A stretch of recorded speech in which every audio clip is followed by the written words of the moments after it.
The Royal Commission is now in session. Good morning, everybody, and welcome to the second day of Public Hearing 22. We'll commence with the Acknowledgement of Country, and I shall ask Commissioner Mason, who is with us in Alice Springs, to make the Acknowledgement of Country. Thank you, Chair. Woodare, that's hello in Aranda.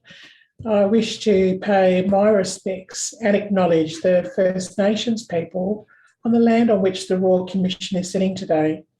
We acknowledge the Aranda people, the traditional custodians and family of Mbantua, also known as Alice Springs. We recognise the Wurundjeri people of the Kulin Nation, where the City of Melbourne is now situated.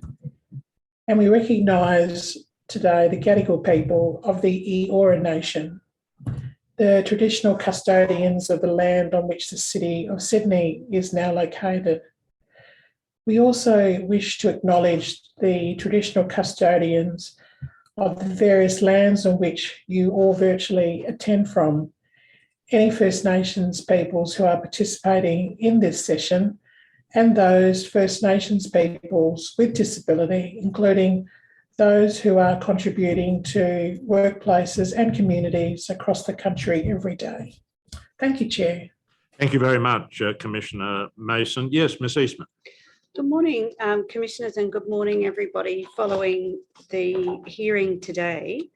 Our first witness is Mr Gregory Tucker, and he's travelled, Commissioners, from Melbourne to join us in the hearing room in Sydney. So I'll just start by introducing Mr Tucker, and I think, Chair, you're going to let Mr Tucker know where everybody is. Yes, I am, and thank you, Mr Tucker, for coming from Melbourne to Sydney to participate in this hearing. We very much appreciate you doing that and being in our Sydney hearing room to give evidence. So thank you very much. Today, we have three commissioners at the hearing. Commissioner Galbally is in Melbourne, and you can see her, I think, on the screen. She might give a little wave. And Commissioner Mason is in Alice Springs, and she too will give a little wave. And I, of course, am in the same room as you are, and as is Ms Eastman, and I will ask Ms Eastman now to ask you some questions. So thank you very much again. Thank you. So, Mr Tucker, can I start with some introductions, just to confirm that you actually are Gregory Tucker? Yes. And you've told the Royal Commission your address. Yes, I have. And what you're going to talk about with me today is about your work, and you're going to tell the truth. Yes, I am. So let me start. You live in Melbourne. Yes, I do. And you've lived there all your life. I have. And this is the second time coming to the Royal Commission. Yes. And you participated with some of your fellow advocates at Valid when we had a hearing about the COVID vaccine rollout last year. Yes, we did. You remember being in that hearing? I do. And at that hearing, you told us that you were still living with your parents. Yes. And are you still living with mum and dad?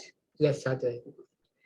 One job you have is that you are training to be an advocate with Valid. So Valid is the Victorian Advocacy League for Individuals with Disability. That's a bit of a long name, but it's Valid. And you're doing some training to be an advocate to go into group homes. Yeah. And that's to be able to provide information to people in group homes about their rights. That's right. What would you like to tell the Royal Commission about this work that you do at Valid and being an advocate for people with disability? Well, at the moment, we're just undergoing training at Valid, like learning how to use the application on our computers to help manage through our jobs, where we do our interviews with the residents in the group homes. The app is almost complete. There are still a few more bugs to work out. And it's also to make it easier to do our reports after we do the interviews. At the moment, our manager is waiting for approval from the DHHS to enter the group homes. Since as of COVID, a lot of group homes still don't allow visitors. So we're still waiting to await approval so that we can finally get started with our jobs. Okay. So can I start by asking you some questions about when you were at school? Can you remember back to when you were at school? I do. Right. Yeah. So let's start with primary school. So I think you've told me before that you went to a what's called a mainstream primary school. What can you remember about being at primary school? Yes, I went to a mainstream primary school from grade 2 all the way to grade 6. It was actually pretty good. I had plenty of friends and of course bullies too, but who doesn't? And I did all the usual stuff like maths and English, and I also did some sports as well. I hear you're pretty good at basketball. Is that right? Yes, Okay. So did you do basketball at primary school? not at primary Not at school. primary school. Okay. And you went on school camps and excursions? Yes, I went on school camps and excursions as well. Now, after primary school, you went to high school. Yes, I And did. what can you tell us about the high school you went to? Yeah, the high school I went to was a special school, a special disability school. And what did you do at school that you liked? Is that where you started the basketball? Yeah, yeah, we did a lot of things. We played basketball.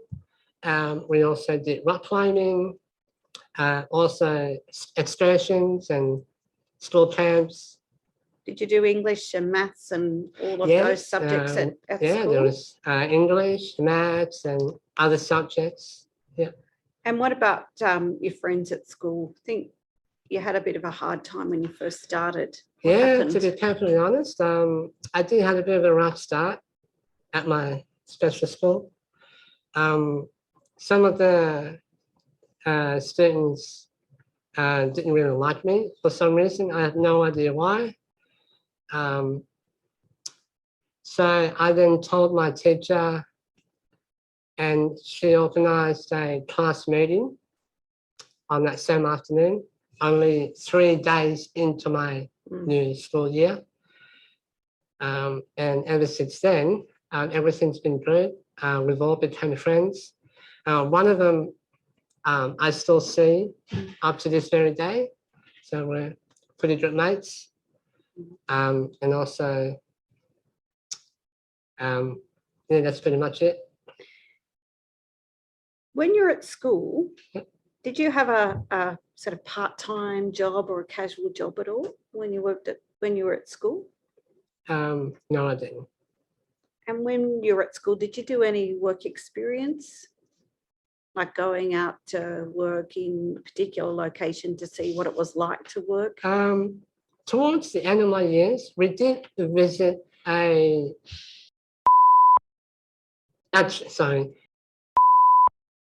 Yeah.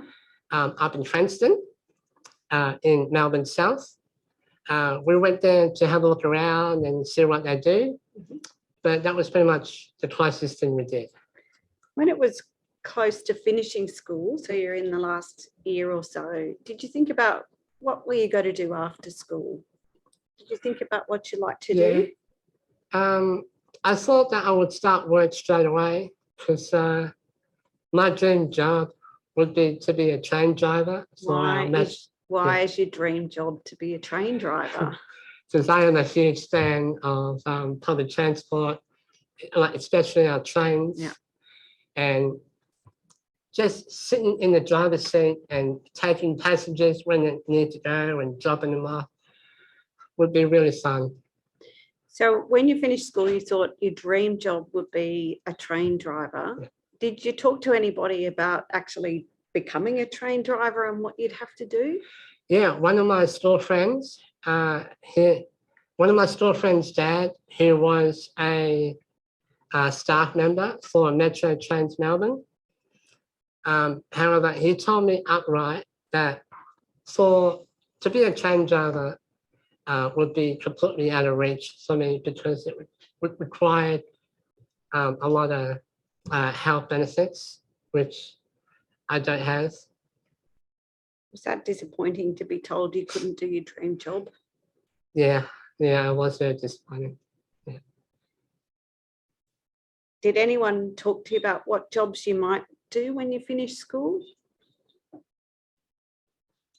Yep. At my day service, which I attended after school, they told me that I could try out to work in a supermarket.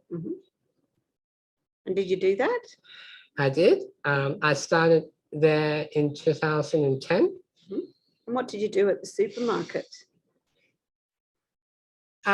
Just walking around the grocery aisles, stacking all the shelves and making sure all the products were in the right shelves and rotating everything. And occasionally I would work in the liquor department, stacking up all the alcohol boxes into the freezer room and putting them onto the shelves for the customers.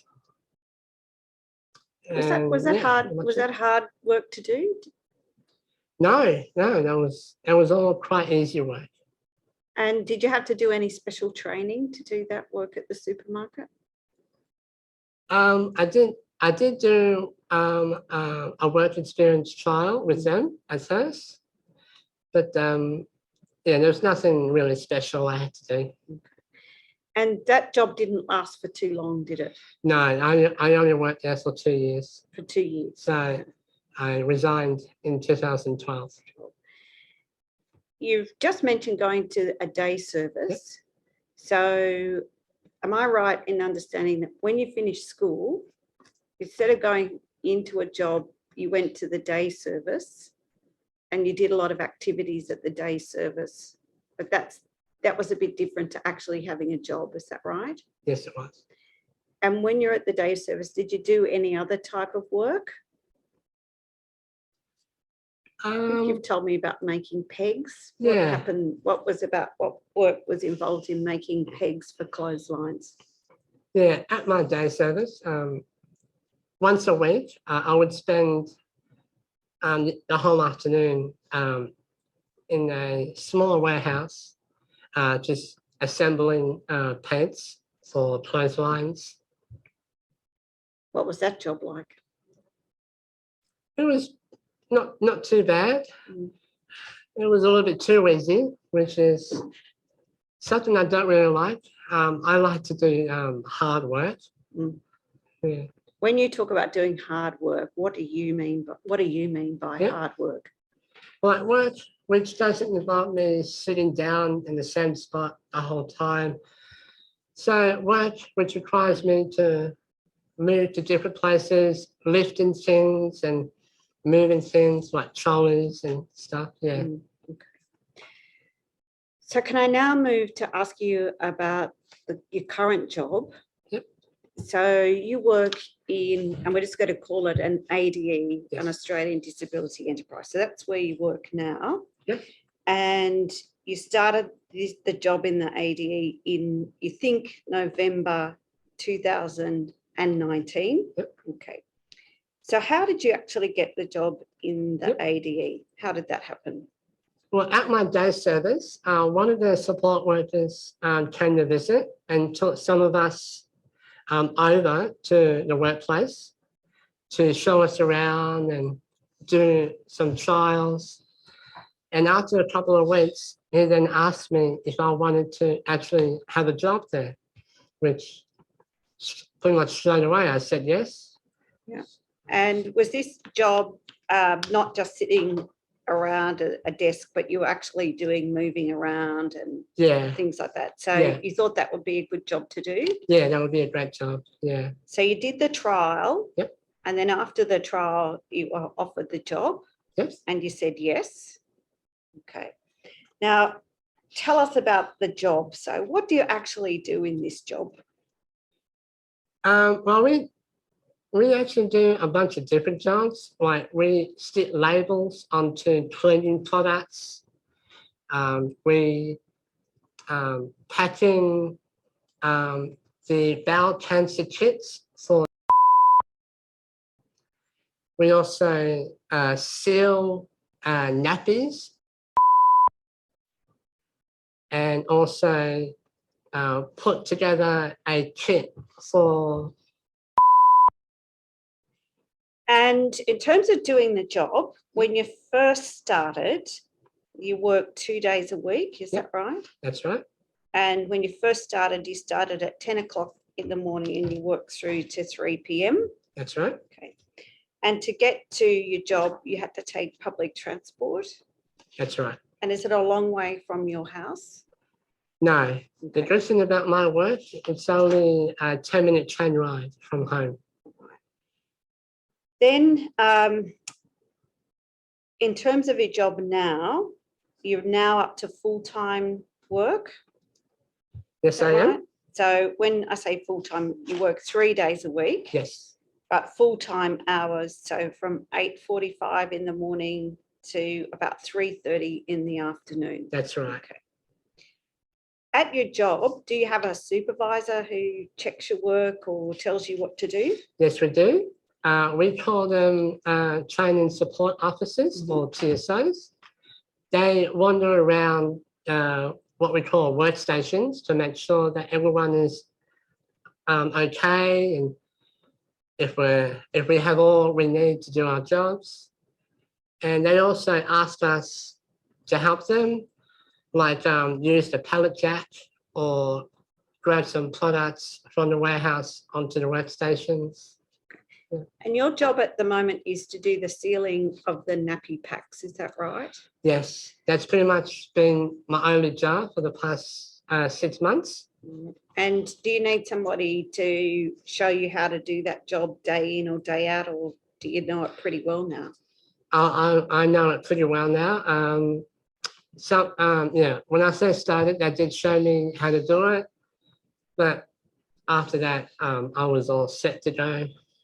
Did you have to have any training to know what to do to pack and seal the nappy bags? Yeah, they show me how to use the sealing machine and show me how to make sure it's all sealed neatly without any strips, as we call them. Mhm. And also how to put them in the boxes correctly so they're not upside down. And you got on top of that pretty quickly. I Yeah, can very imagine. quickly, yes. And thinking about what you do like with your day job, what support do you need at work to be able to do that job? What do you need do you need anyone to help you with supports, or do you need any equipment to help you do the job?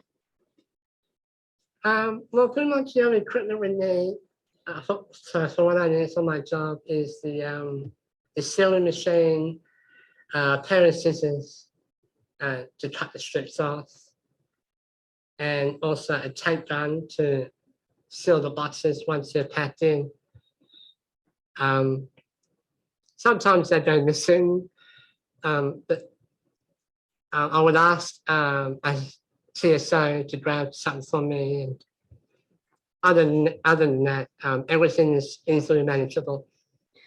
So during the day, you have some breaks, don't you, for morning tea and lunch? Yes. Okay. Yeah. And have you made new friends at this place, or what's it like with Yeah, your not work at colleagues? first. Are they your best friends now, or is it a Yeah. little bit different? Yeah, for the first couple of years I worked there, I wasn't too keen to talk to anyone because Well, it's your job. You just wanted to go and do the work. Didn't yeah, you? exactly. Yeah. I just wanted to mainly focus on making everybody happy by doing my job properly. But you weren't going there to make a whole lot of new friends. You were going there to do your job. Is that Yeah, right? pretty much. Yeah, Okay. So, but you have made some friends since I you've been have. there. I do have up to 4 friends at my job. Yeah. Now, when we spoke to you last year when COVID was on, Yes. Melbourne was in a really long lockdown, wasn't it? It was, yeah. Were you in the lockdown that whole time and not able to go to work? Well, I'm happy to say, my workplace is also essential. So during the lockdowns, we didn't have to close. The only thing I needed was a worker's permit so that I could come into work. However, because a lot of workers did have a weak immune system, so a lot of them were required to stay home and not come into work. Yeah. So even though I was able to come in, it was very quiet during the lockdowns. So probably about half the people were away from work. Yes, So it was a much quieter workplace. it was. It was much quiet. And did you like that? At first I did, because it was very quiet and there was a lot more work for me to do. But after a while, I did started to miss one of my friends, because he was one of them who had to stay home. Okay. Now, I'm going to check if I can ask you these questions Sure. about how much you get paid. Can I ask you about that? Sure. Or Yeah, I'm okay with you're okay answering with this, yeah. answering that? When you first started at your job in about November 2019, how much were you paid per hour?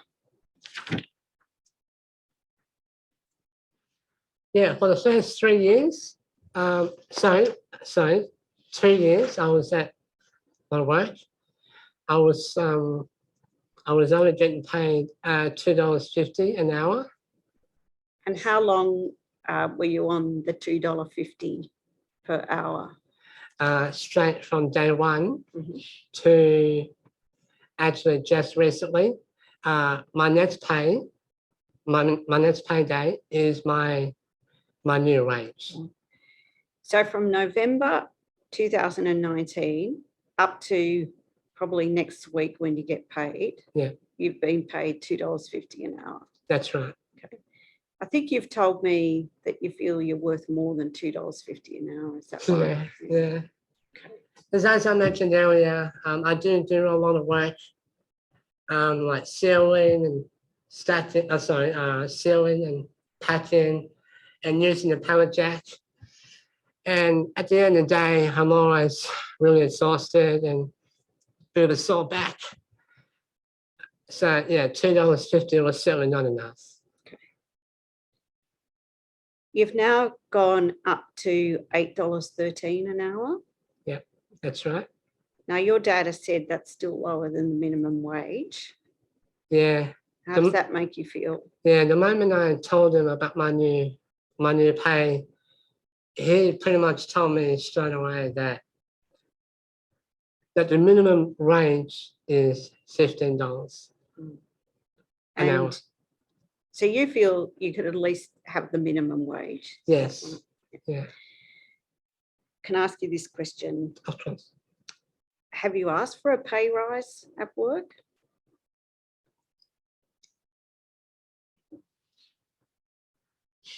Despite asking when I'm expecting my new pay to come in, because it did take a while to process.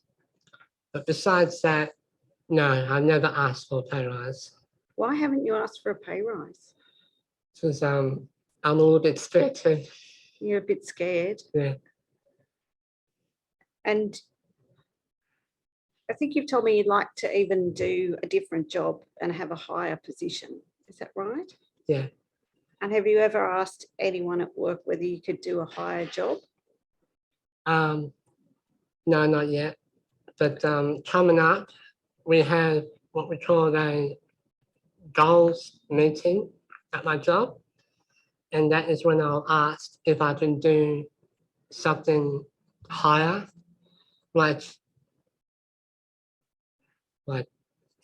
do something in a higher position.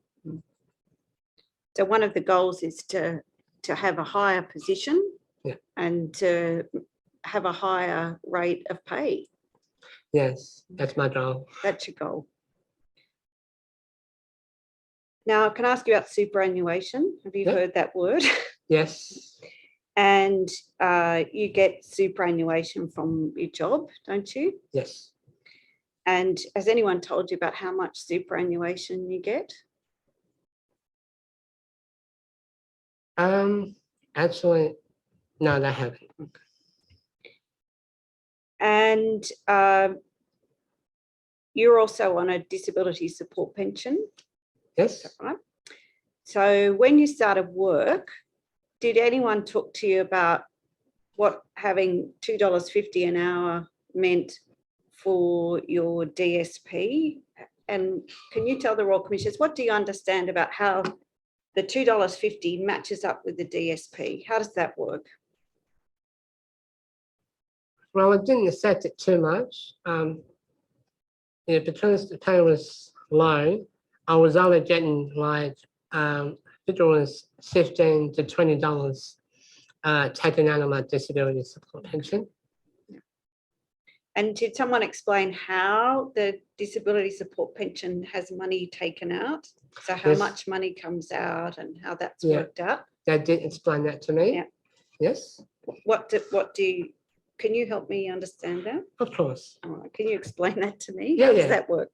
They explained to me that every time I get paid from both my jobs, I would have to report my income to Centrelink every 2 weeks, so that Centrelink can still pay me the right amount. Can I ask you about working at Valid? Yes, So you work 1 day a week at Valid yes, and your pay for working 1 day a week at Valid is about 5 times the amount that you are paid for 1 day a week's work at the ADE. Is that right? yeah, that's correct. So pretty much 1 day at Valid is the same or about the same as working 3 days at the ADE. That's right. Now at Valid, you're not putting things on pallets and moving heavy machines and things like that around, are you? No, What do you do? So you've talked to us about Valid Yeah. and the training, but it's a different type of job, isn't it? yeah, it is. Okay, all right. Yeah. And how did you get the job at Valid? This was actually through my day service as well.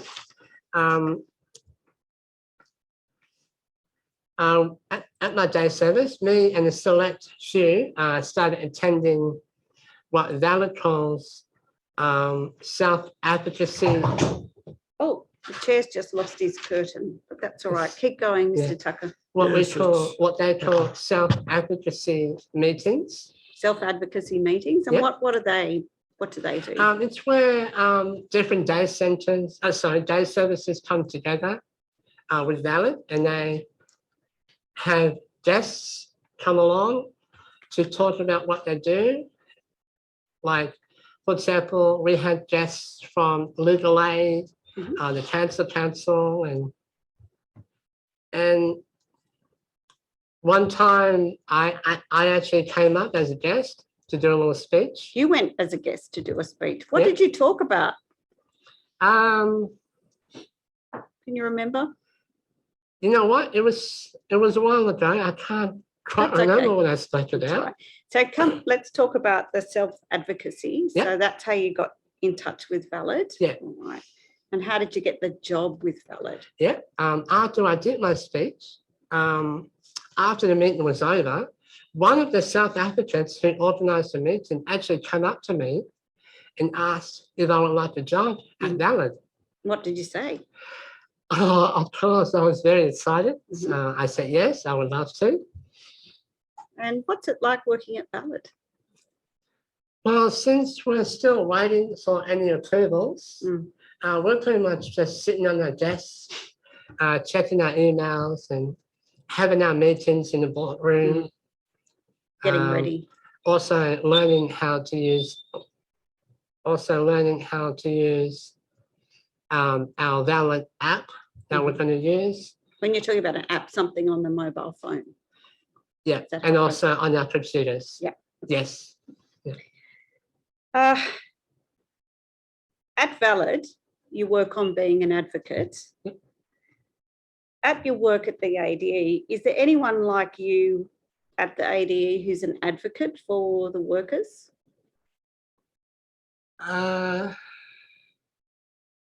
Yeah, at the moment, not that I know of, no. Do you think it would be helpful at your work at the ADE to have somebody like you at Valid to be an advocate for the workers? Yeah, that would be good. That would be good. What would you like them to do if they were an advocate for the workers? What sorts of things would you get them to do? Maybe just walk around the warehouse, making sure that everybody's okay, or if they would like to do a different job at that place, or if they could, yeah, Do those things? yeah, pretty much it, yeah. The commissioners might have some questions, but Cool. before they ask you some questions, can I ask you about the future? So you've said you'd Yep. like to have a job with a higher position Yep. and more money. Yep. And what do you see you'd like to do as a job in the future? Well, what I'm really hoping to do in the future is to actually be a forklift driver with my current job. Mm. That would be a lot of fun. And plus, I love to work with machines and also helping out our truckies by loading up their trucks and unloading. That would be a really fun job to do. I'm really hoping I get to do that in the future. Do you think that you'll always work with the same ADE forever, or there might be other places to Yeah, work? maybe not forever. I'm basically just staying there until a better job comes up. How will you find a better job, do you think? Yeah, at the moment, I have no idea how to do that. I guess I'm just waiting for the opportunity to come along. So pretty you hope much. an opportunity comes to you that for a better job.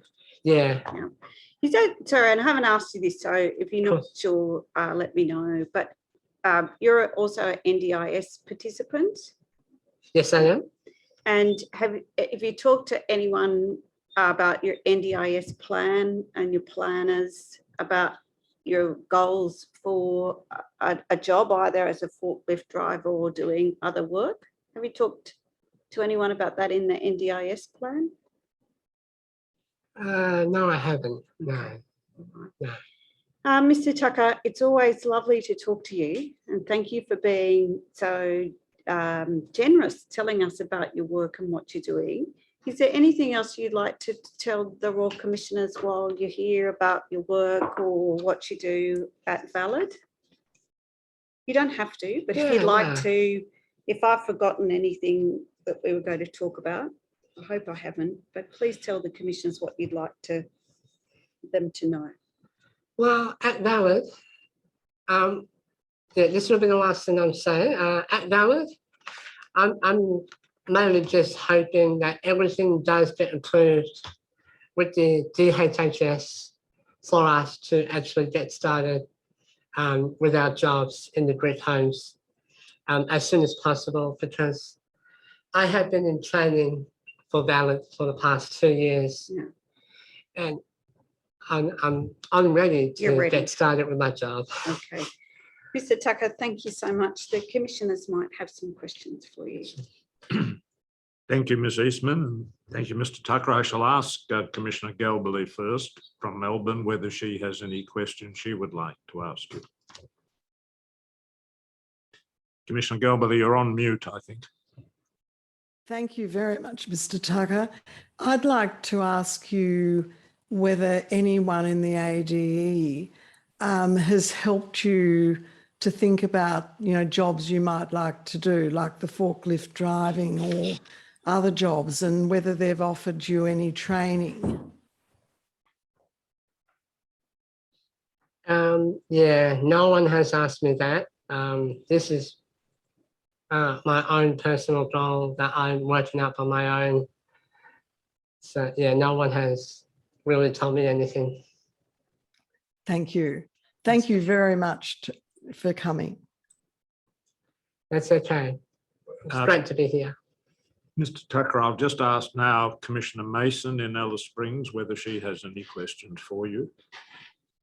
No, Chair, I don't have a question, but I want to say thank you to Mr. Tucker for coming today. It's greatly appreciated. Thank you. Thank you. Mr. Tucker, you mentioned that you worked at a supermarket for 2 years. Yes. Would you be able, and don't if you don't want to or you can't remember, but do you remember what you were paid while you were working at the supermarket for 2 years?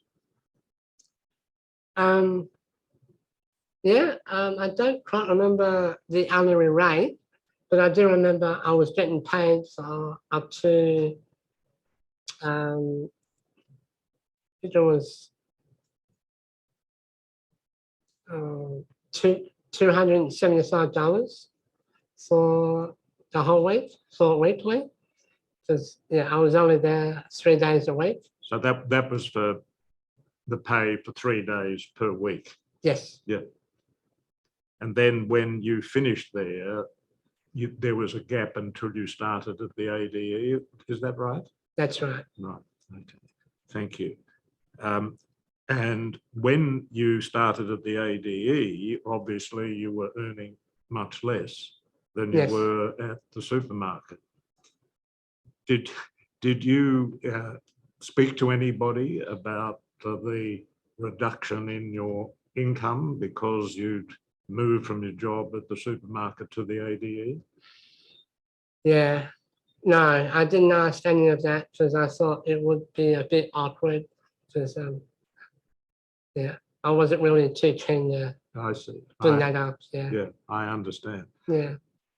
Mr. Tucker, thank you very much for coming to give evidence, and especially because you've come all the way from Melbourne to do that in our Sydney room. We very much appreciate the evidence you have given and the help that you've provided to the Royal Commission. So thank you very much.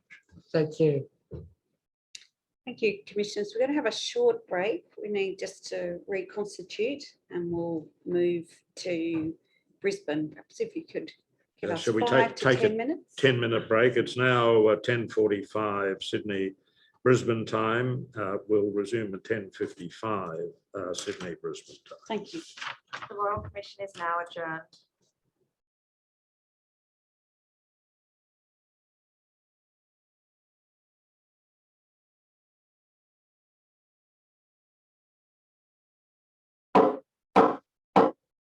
The Royal Commission is now in session. Yes, Ms. Eastman.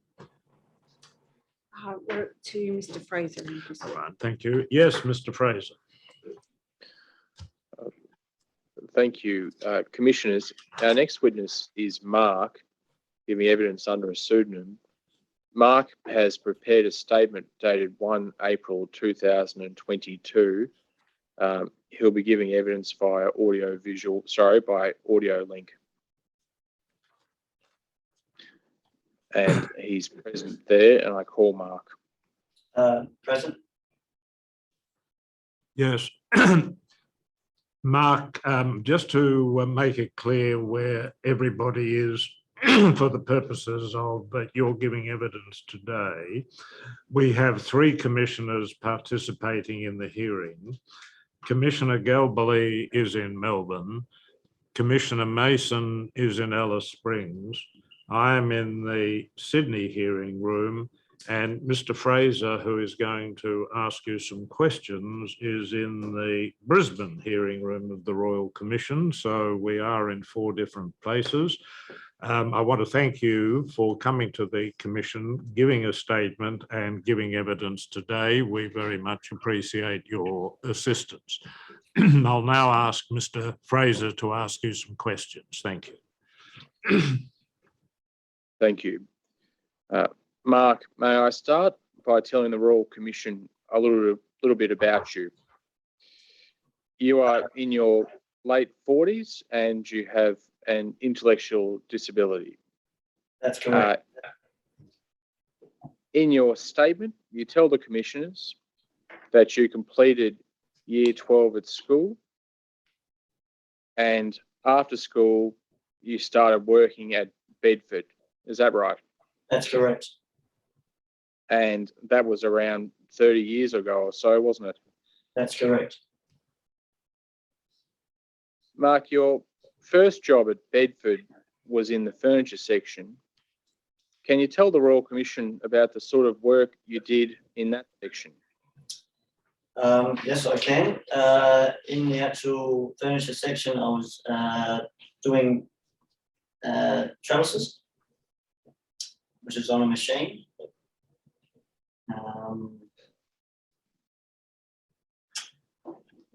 Okay. And how long, well, after about 8 years in furniture, you got a job outside of Bedford. Is that right?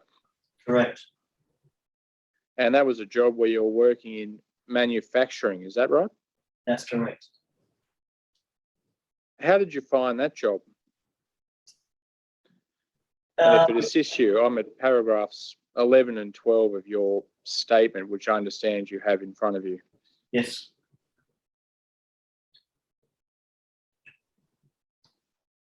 You mean, do you just want me to tell you what I... Well, tell us a little bit about working in outside of Bedford in manufacturing. What was that like? Working outside in manufacturing, I wanted to try something different. And it was something that, I wanted just to have a look and try and see how it went. And your job was to use a machine to cut out plastic, and that was then used to make molds to package nails and hammers. That was the sort of work you were doing? Correct. And after that, you worked for around 6 months or so, and then you returned to Bedford. Is that right? That's correct. And you're now at Bedford, and you've had several different jobs at Bedford, including around 8 years in the storage area. Is that right? That's correct. What sort of work do you do did you do in the storage area?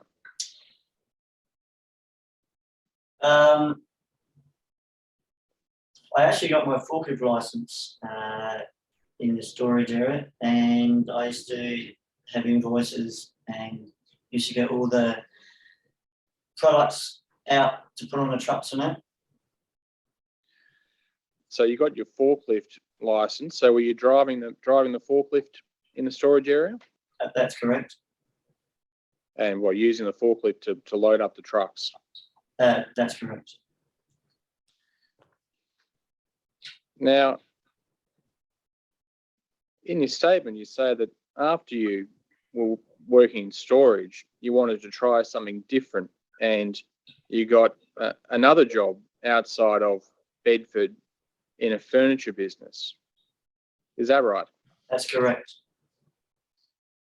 And if it assists you, I'm around paragraph 19 of your statement.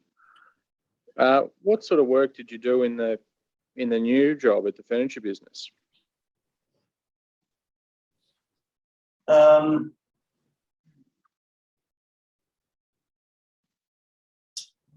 actually only worked there for about a week. It was literally, I was outside making trellises, and virtually that's what I did. And you stayed there for about a week, and then after that, you returned to Bedford. Is that right? That's correct.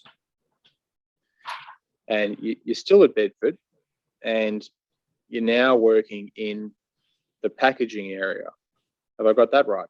That's correct. And again, if it assists you, I'm at around paragraphs 26 and 27 of your statement. Yeah. Can you tell the Commission about the sort of work you do in packaging? What's involved there? In packaging, I did a job that was putting label stickers on packets of pasta, and then I actually did another job putting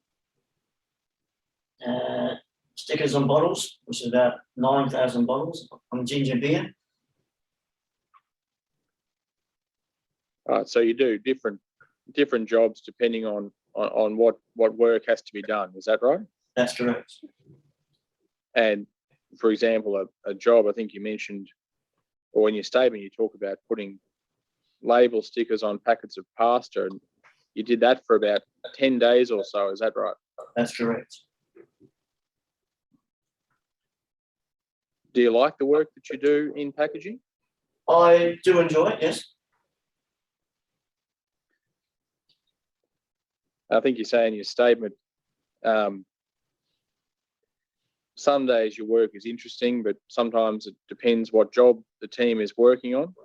Correct. And I think you say about 85% of the time you have a good time. Is that right? That's correct. Now, in your statement, and I'm down now at paragraph 65, if that assists you, you say that you've been on the same hourly rate since around 2018. Is that right? That's correct. And one of the issues that you've talked about in your statement is how you feel about your wages, what you're paid for the work that you do. Is it right to say that you feel your wage should be higher because of your ability? That's correct. And in fact, at paragraph 65 of your statement, you say that you normally do every single task you get told to do well. That's correct. And in fact, your supervisors at work, they know that because they see you doing the work that they asked you to do. Is that right? That's correct. Now, I want to ask you some questions about independent training programs, or ITPs, that are you've referred to in your statement. Yep. Now I'm at paragraph 44 of your written statement. You say there that at Bedford there's a yearly assessment that occurs, which is called, as I've said, an independent training program, or an ITP. Is that right? That's correct. That's correct. And as part of that assessment, or that ITP, your supervisor writes down your goals for the coming year. Is that right? That's correct. And if you haven't passed a particular goal for a year, then that goal will stay in your list of goals for the next year. Is that right? That's correct. After you complete an ITP assessment, do you usually get given a copy of that document? Normally it stays in your folder, and you can actually ask your supervisor or PA if you can have a look at it.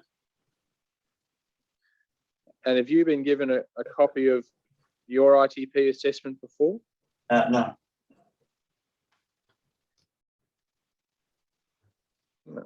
No.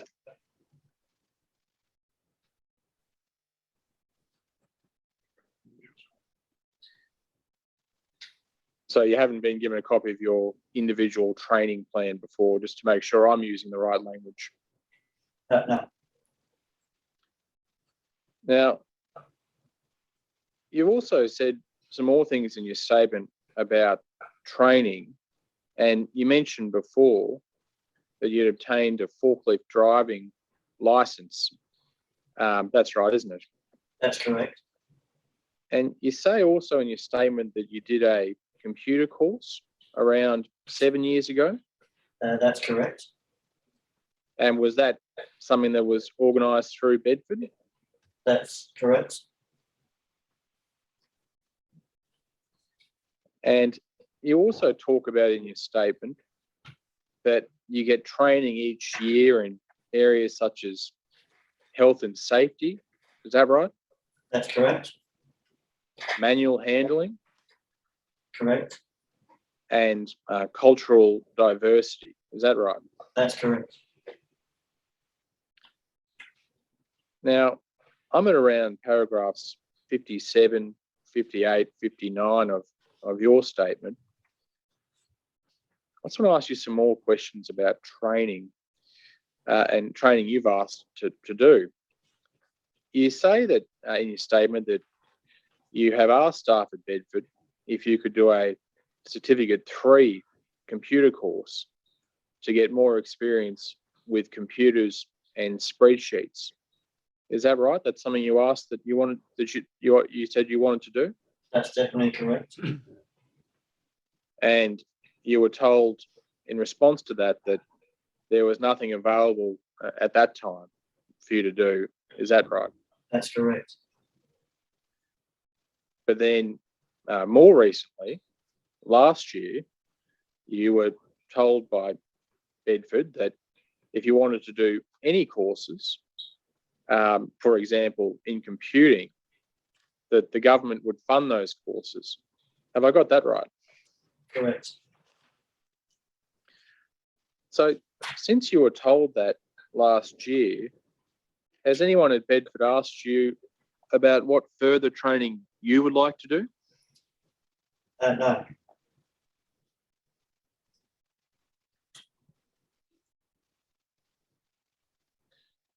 Mark, if you wanted to raise a work issue, so some issues arising at your work at Bedford, who can you speak to at Bedford?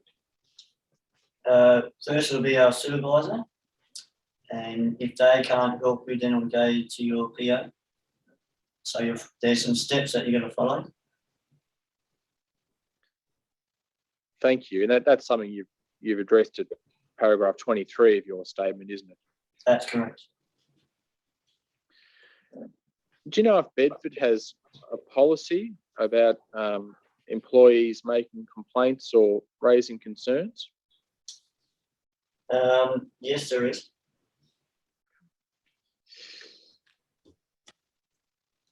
Now, Mark, I want to ask you to finish.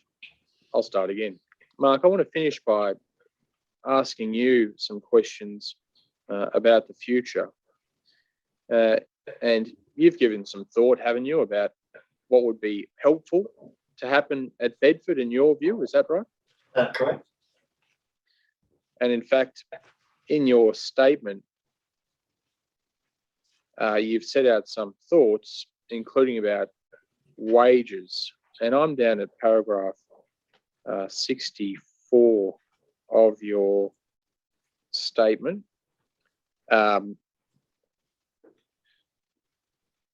I ask you to read your ideas and suggestions from your statement at paragraph 64 and paragraph 65? I can do that.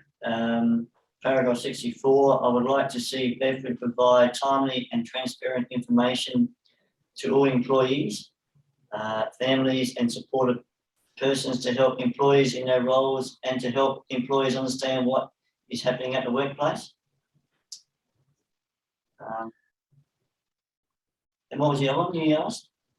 And then at paragraph 65, you talk about wages, which I asked you about before. Can I ask you to read that paragraph? I certainly can. I think that my wage should be high because of my ability. I normally do every single task I get told to do well, and a supervisor knowing this because they see me doing the task.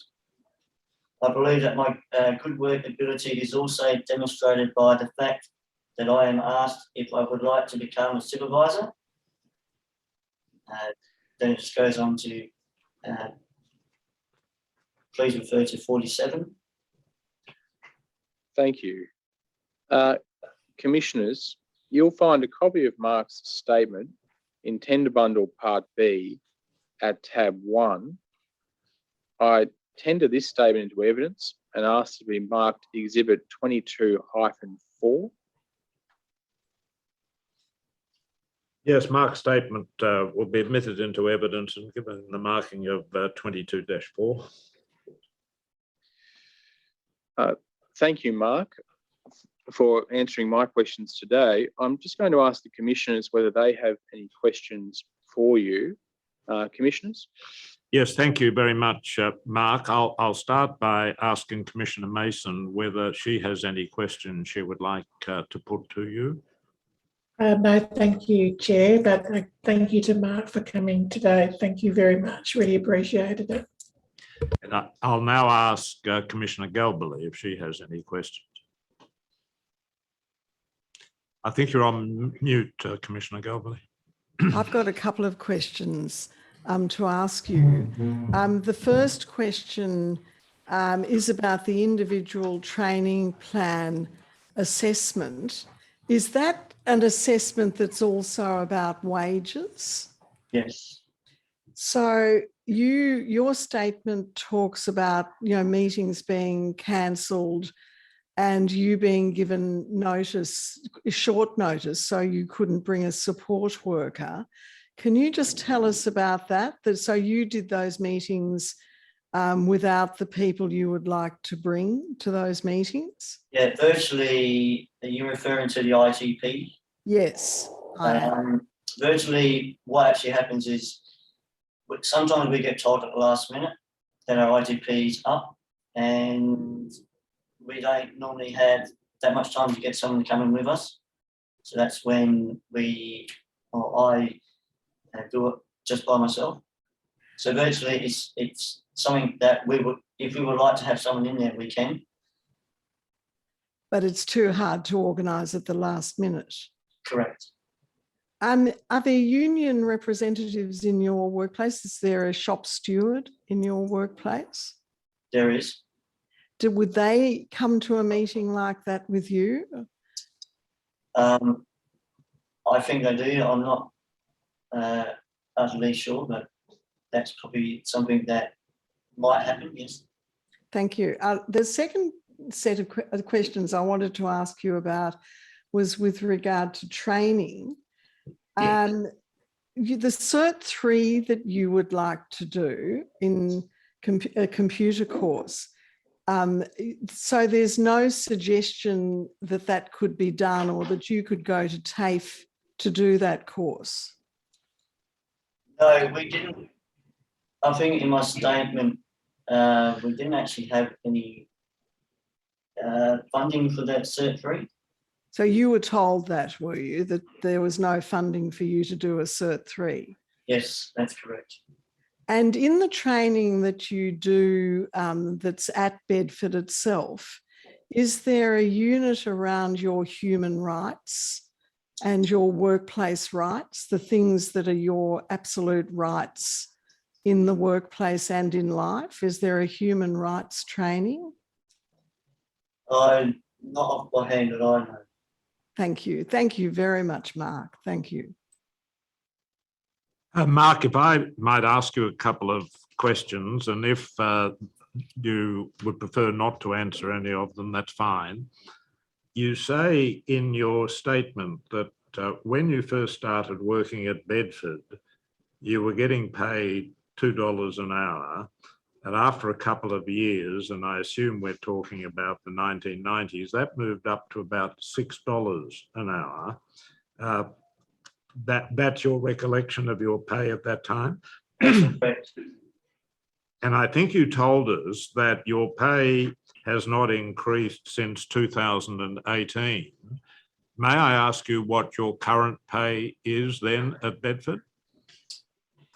Well,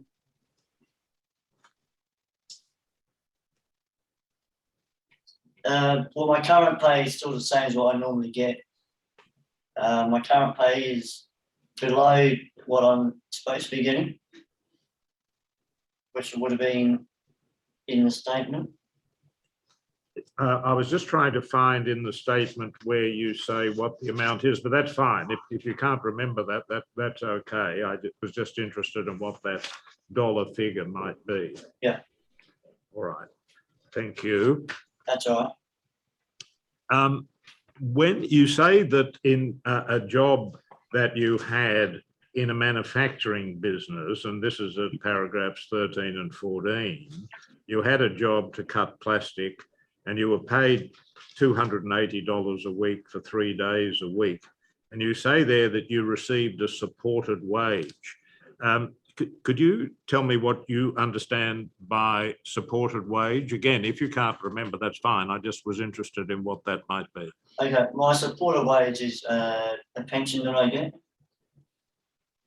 You mean the disability support pension? Correct. I see. All right. Thank you.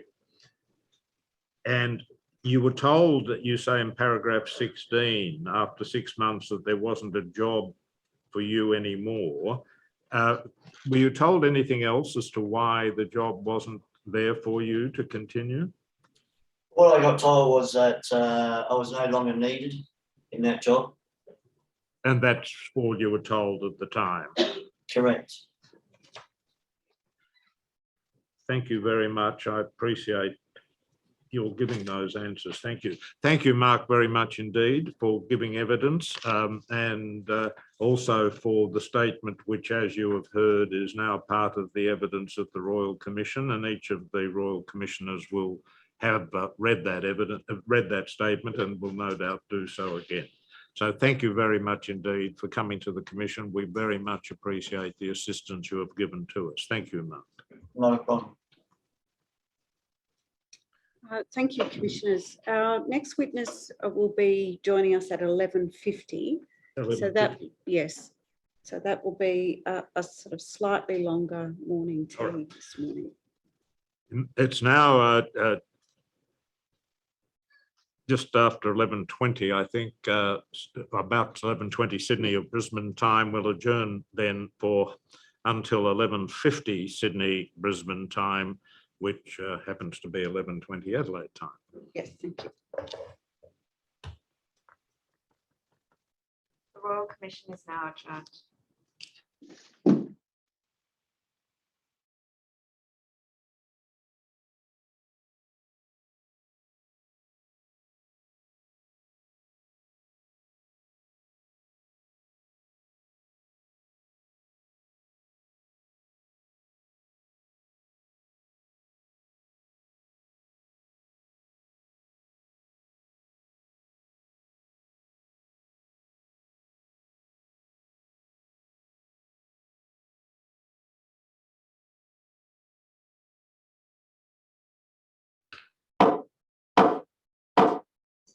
The Royal Commission is now in session. Yes, Ms. Eastman. Thank you, Chair. It's to Mr. Fraser. Okay. Yes, Mr. Fraser. Thank you, Chair. Our next witness is Tay. Before I introduce Tay further, I will note that Matula Macris of Council is appearing for Tay and is present with them. And Ms. Macris also represented our last witness, Mark. Tay. Yes, thank you. That can be noted. Thank you. Tay has prepared a statement dated 5 April 2022. Tay uses the pronouns they and their. They have taken an affirmation. Tay is present with us via audio link. Thank you, Chair. Yes, thank you very much. Tay, thank you very much for coming to the Royal Commission to give evidence. It probably has been explained, but just in case, I shall mention that Commissioner Galbally is participating in the hearing from Melbourne. Commissioner Mason is participating in the hearing from Alice Springs. I am in the hearing room in Sydney. And of course, Mr. Fraser is with you in Brisbane. Thank you very much for coming to the Commission. Thank you very much for giving evidence. We do appreciate your attendance and your assistance to the Royal Commission. I'll now ask Mr. Fraser to ask you some questions. Thank you. Tay, I'll start by telling the Royal Commission a little bit about you. I hope that's okay. You have a learning disability and you learn best by doing things repetitively, writing things down, and when things are explained to you. Is that right? Yes. And you find it helps when people are patient and when documents are written in easy language. Is that right? That's correct. And so avoid complex words. Yes. You also have a diagnosis of epilepsy, which is managed through medication. Is that right? Yes. Now, you've given a statement to the Royal Commission dated 5 April 2022. Do you have a copy of that with you now? Yes. And are the contents of that statement true and correct to your knowledge? Yes. Thank you.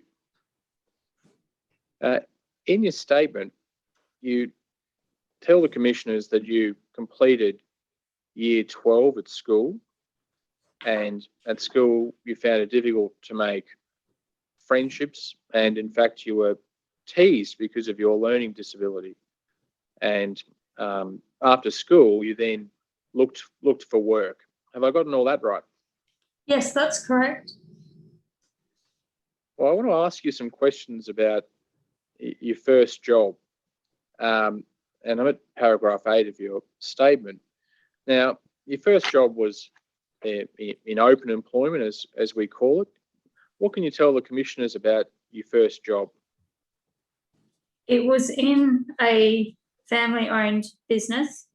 I struggled to make decisions, and I was then put out into the factory after about 8 weeks, and then after a total of 3 months, I was given notice and said that because I was not suitable, I was too slow and unable to make decisions, I was then let go.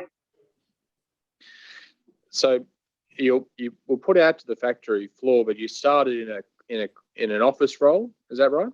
That's correct. And so, having done some time in the office role, you were having some difficulty making decisions, and then you were told to start work on the factory floor. Yes. And so after you finished that job after about 3 months, now what did you get another job in open employment? Yes, I then had another job in open employment through a colleague, and again, it was as a cleaner. I was again, it was I was unable to continue that role because the work was too heavy. I wasn't fast enough, and the work hurt my wrists, and I was unsure how long I remained in the role. So those are some of your past jobs, but you now work at your current work, which is an Australian disability enterprise, or an ADE. Have I got that right? Yes. And you've worked with your current employer for about 20 years, is that right? That's correct. And you've done different things in that 20 years working for that employer, haven't you? Yes. I want to ask you some questions about what you're doing now for that at work. And I'm at paragraph 17 of your statement. So what is, I suppose in general terms, the sort of work that you're now doing? I'm currently invoicing, processing data. I work full-time, 5 days a week, and I assist other employees. So invoicing and processing data, so you're in an office. Yes. And you've also done some leading hand training, haven't you, at your current employer? Yes, And as part of that, you give assistance to other employees, don't you, about how they should do their job? yes. The leading training, I was given, I requested the leading hand training because I was giving a lot of support to the employees, and they were coming to me and asking for instructions, and I was supporting them for their work and assigning them tasks and helping them. And you do get a small wage for this allowance. So you get a small allowance for that extra work you do helping other employees. Yes. Now, talking about wages, and you get a small allowance for that, you talk about wages in your statement, and you've said that you feel that your wage is not enough to support yourself, and you also rely on the disability support pension. That's correct, isn't it? Yes, that's correct.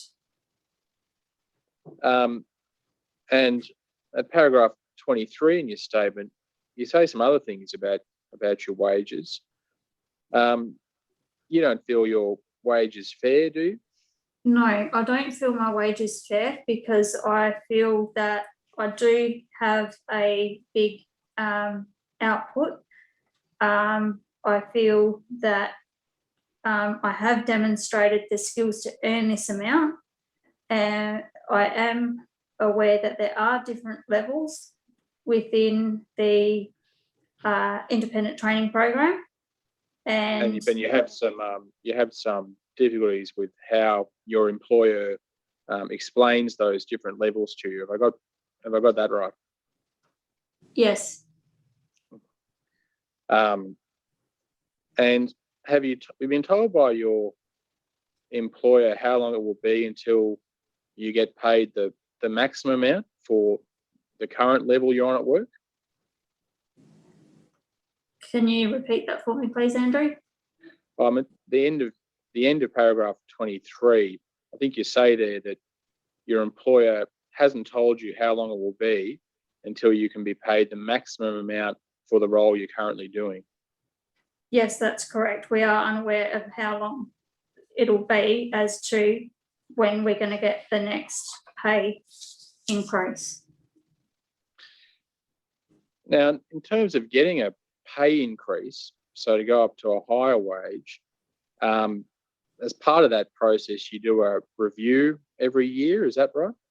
Yes, I think you talk about this in your statement from around paragraph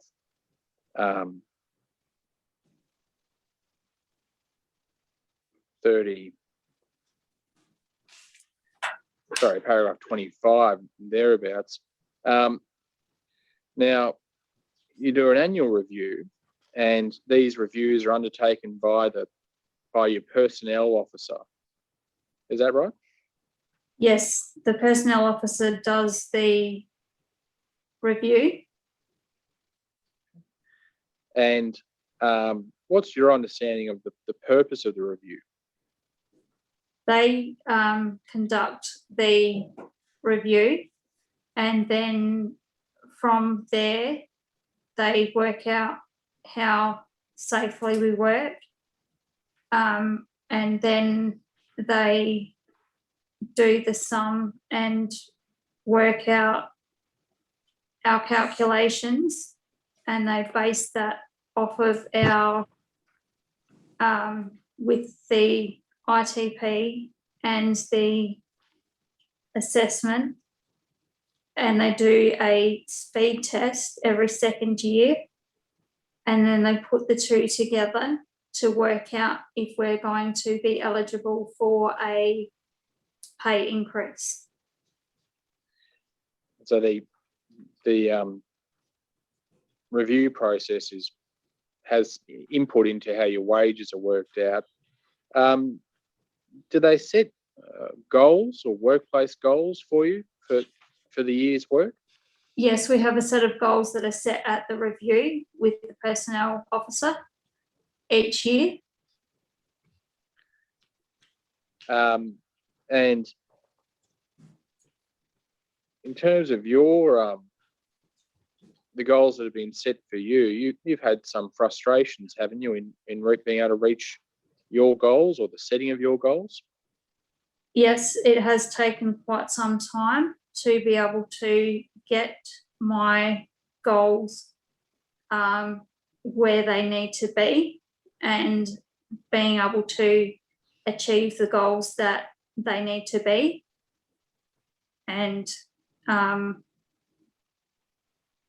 making sure that and getting them to be able to understand and getting the criteria met. And you've set out these in some detail in your statement from paragraph 29 through to about 35. And you've then usefully made some observations about ways you think that the assessment process could be improved. I'll ask you some questions about that, if that's okay. Yes. And as I say, I'm at paragraph 36. I'll take you through these one by one. The first thing you say is that you'd like more say in developing and agreeing to what those goals are. Is that right? Yes. Because those are the goals that then guide whether you'll move up or not, don't they? That's correct. And in terms of when the reviews are conducted, and just in your statement, just so we're on the same page, this is what you've called the ITP review. You'd like to get more notice of the time and date that the ITP review is going to be held. Is that right? Yes. Have you had problems in the past with being sort of told about when that's going to happen, the review? Yes, there's not been given enough notice that it's going to happen.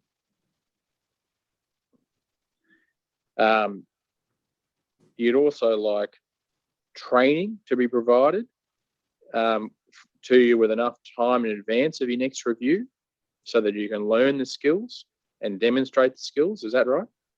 Yes, because we have had issues in the past where that's not been happening. So am I right that by that there's been a goal set in a review, and you think that to be able to reach that goal, you need some training so that you can actually meet it, but you haven't been given that training in a timely way so that you can actually achieve the goal. Have I understood that correctly? Yes. You say you'd also like to receive more information about how your employer makes its decisions on the ITP?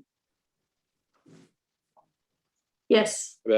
So is that about whether or not you're going to get a wage increase or whether you're going to move up within your work? Is that what you mean by that?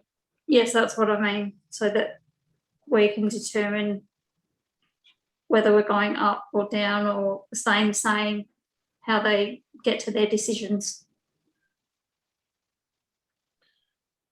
And then at F, you say that you'd actually like to receive a copy of your ITP review and the goals that are set out in it. Do you normally get given a copy of the ITP training document? No, currently we do not receive a copy of this document, and I feel as that we should be given a copy of this, as it's our document and it is part of our training, and we need to know what we need to be doing to meet our goals, and we should be given our documentation as part of our growth. And then finally at G, you say that you'd also like to be notified if, in fact, you won't be getting a promotion or a pay rise. Yes. That's something you'd like to be corrected, is it? So are you told if you will be getting a pay rise, but not told anything if you're not getting a pay rise? Is that right? Yes, that's correct. They do notify us if we get a pay rise, but if we don't, we just carry on as though there's no, everything stays the same. There's no notification.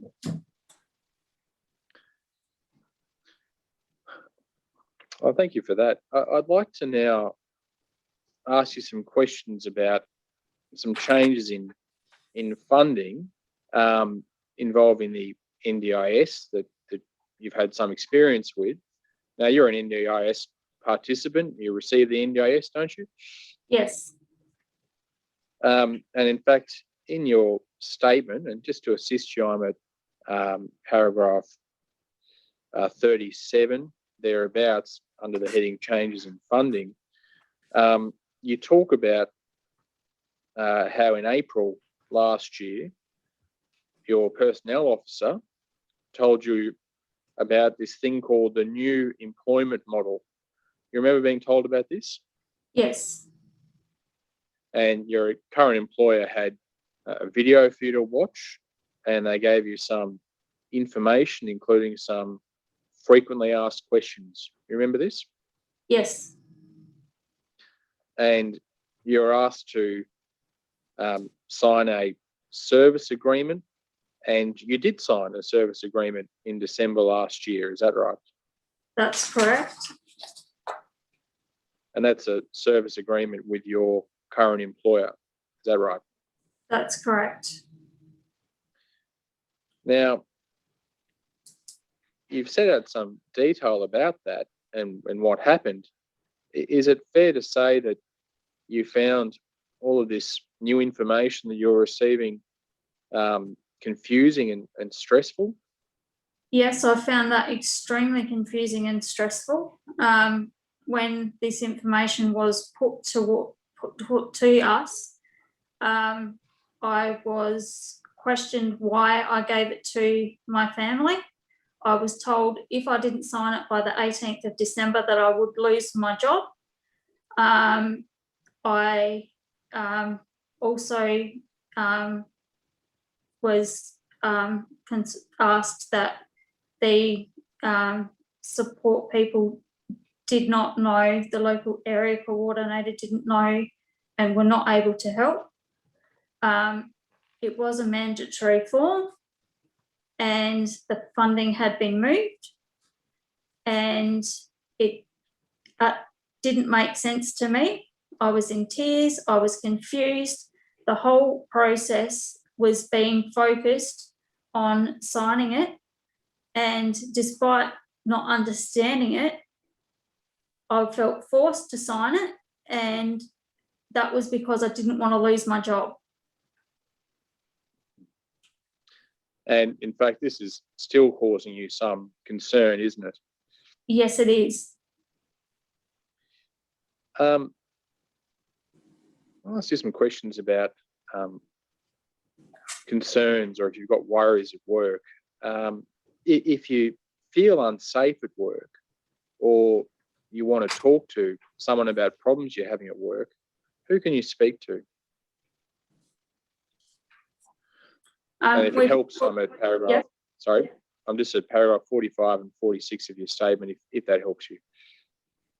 We can talk to the manager or the personnel officer.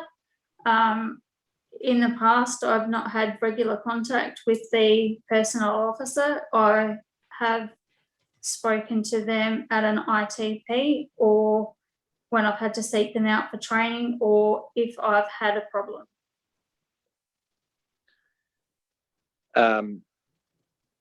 And do you know if your work has a policy about making complaints or raising concerns? Yes, we have a step poster for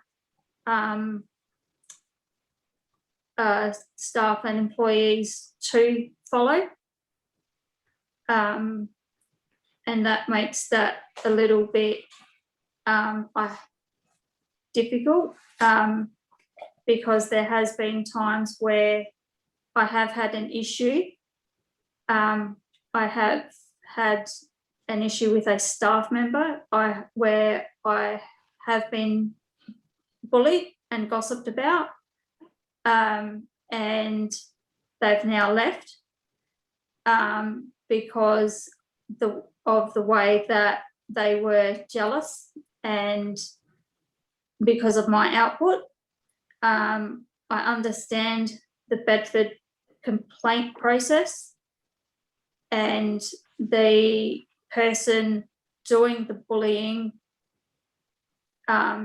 needs to fill out the complaints. I would have asked for help, but I was scared of the repercussions as I had to keep working with that person, and I didn't want to make it worse.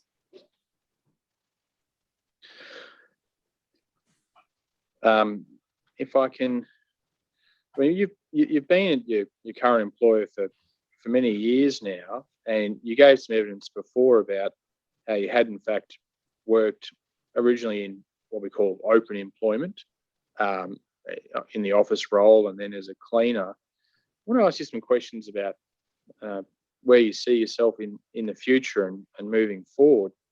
And in your statement, you talk about open employment. Is open employment something that you would like to do? So working outside of the ADE that you currently work at? I worry that I'm not good enough to work in open employment, but sometimes I feel there are no other options. My goal is to get a job in open employment. I believe that it would have to be the right type of employment with the right type of support. About 12 months ago, all employees attended an information session about open employment. But apart from this general information, I have not had any other conversation or received any support in relation to open employment opportunities. And that's something that you're still very interested in pursuing, isn't it? Yes. Now, you've given some thought to how things might be able to be improved for employees such as yourself, and you've addressed these in paragraph 53 of your statement. I'd like to finish by asking you some questions about these ideas that you've set down. So, for example, and these are things that you think might be helpful to be implemented by your employer, by ADEs, or otherwise done by the government. For example, in paragraph A, you say that it'd be helpful for there to be recognition within the disability sector of leave accruals such as annual leave, sick leave, and long service leave, as well as a recognition of what level you're at in a particular job when moving between ADEs. So is what you're suggesting there that you be able to, if you move to a different ADE, that you can take your leave balance with you, for example? Yes, that's correct. Because currently, if you go from one ADE at the moment, you have to start at the base level of the new ADE, regardless of where you are at the moment. And is that a reason why you haven't changed from your current employer to a different employer, because you're going to lose your leave accruals? Yes, and I also will have to start everything from the financial impact as well, because your dollar value for your wages will also be lower. Your bottom lower, you'll be on a lower level for your income, for your wages. You've also set out some other useful points from paragraph B onwards. I'll invite you to tell the Commission about those. So I've put that employees to be given a clear, concise, consistent information in a timely manner, explanation of how and why the ITP process works for each employee, information to be given to family and support person in a timely manner, ensure employees are given adequate time and sufficient information to understand everything that they are asked to sign, treat people with a disability as equal with open, honest and upfront communication, better record keeping processes, in particular in relation to human services, have a complaint process that does not require a mandatory step that the victim confronts the perpetrator as someone with a learning disability. This is very daunting and not something that I feel comfortable or safe to do, and allow those with a disability to have a support person or PO or someone similar to be able to make a complaint on their behalf and support them through the process. Thank you very much, Tay. Commissioners, you'll find a copy of Tay's statement in Tender Bundle Part B at tab 28. I tendered this statement into evidence and asked to be marked as Exhibit 22-5. Yes, Tay's statement will be admitted into evidence and given the marking of Exhibit 22-5. Thank you. Tay, thank you very much for answering my questions today. I'm just going to ask the Commissioners whether there's anything that they would like to ask you about, and I'll pass over to the Chair. Thank you, Mr. Fraser, and thank you, Tay, for your evidence. If it's all right with you, I'll first ask Commissioner Galbally in Melbourne whether she has any questions she would like to put to you. Thank you very much, Tay, for your evidence.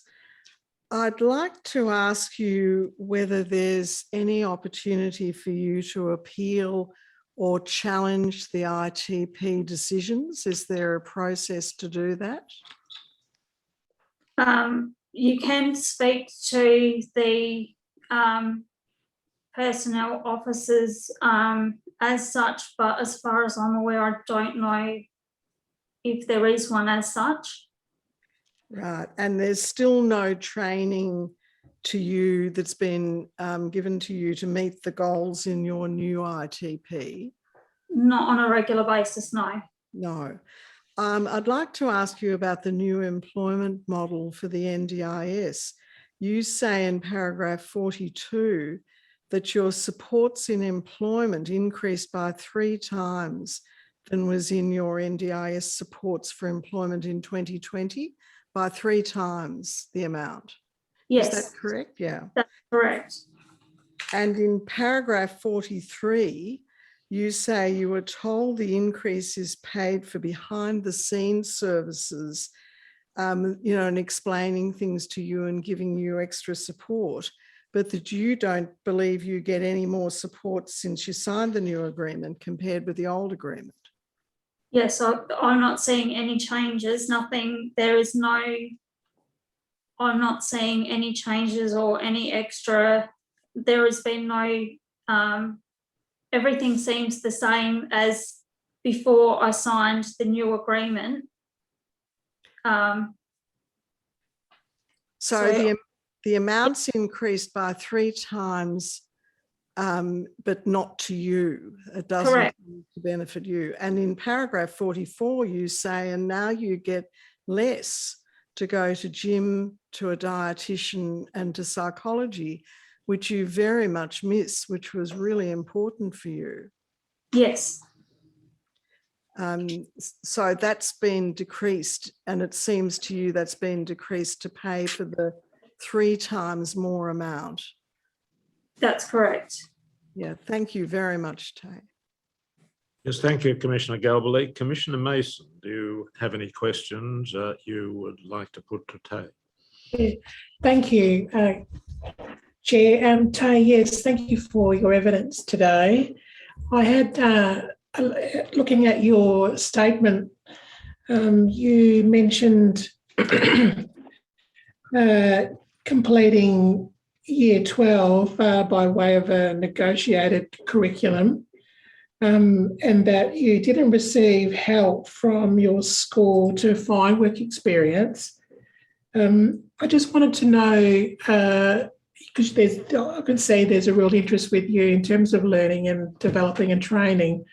The training that you have received during your time there in Bedford, has the training, when it has been provided, been in-house and not in an open training program such as through TAFE? The majority of it has been in-house. There has been some training that they used to do through TAFE, but they don't do any training off-site through TAFE anymore. It doesn't happen. Thank you. And just one more question. During your time working in ADEs, has it been your experience that in senior positions or positions that are more senior to the roles you've had, that there have been people with disabilities in those roles, such as the POs that you've talked about through your statement, and any other roles? Is there? Well, we've heard that phrase, nothing about us without us, and I'm just interested in your work experiences. There's been people above you with disabilities providing support and guidance and in your workplaces. I think they're all staff type roles above us. I don't think they're disability supported employee roles. I think they're all staff type roles above us. Thank you. Thank you, Commissioner Mason. Tay, thank you very much for giving your evidence and for your statement, which we have read. We very much appreciate the help that you have given the Royal Commission, and we're grateful to you for sharing your experiences with us. So thank you very much. Thank you. Commissioners, I think we're now adjourned for lunch and return at 1:30 Sydney time. Yes, all right. Well, we'll adjourn now until 1:30 Sydney, Brisbane time, 1 o'clock Adelaide time. Thank you very much. The Royal Commission is now adjourned.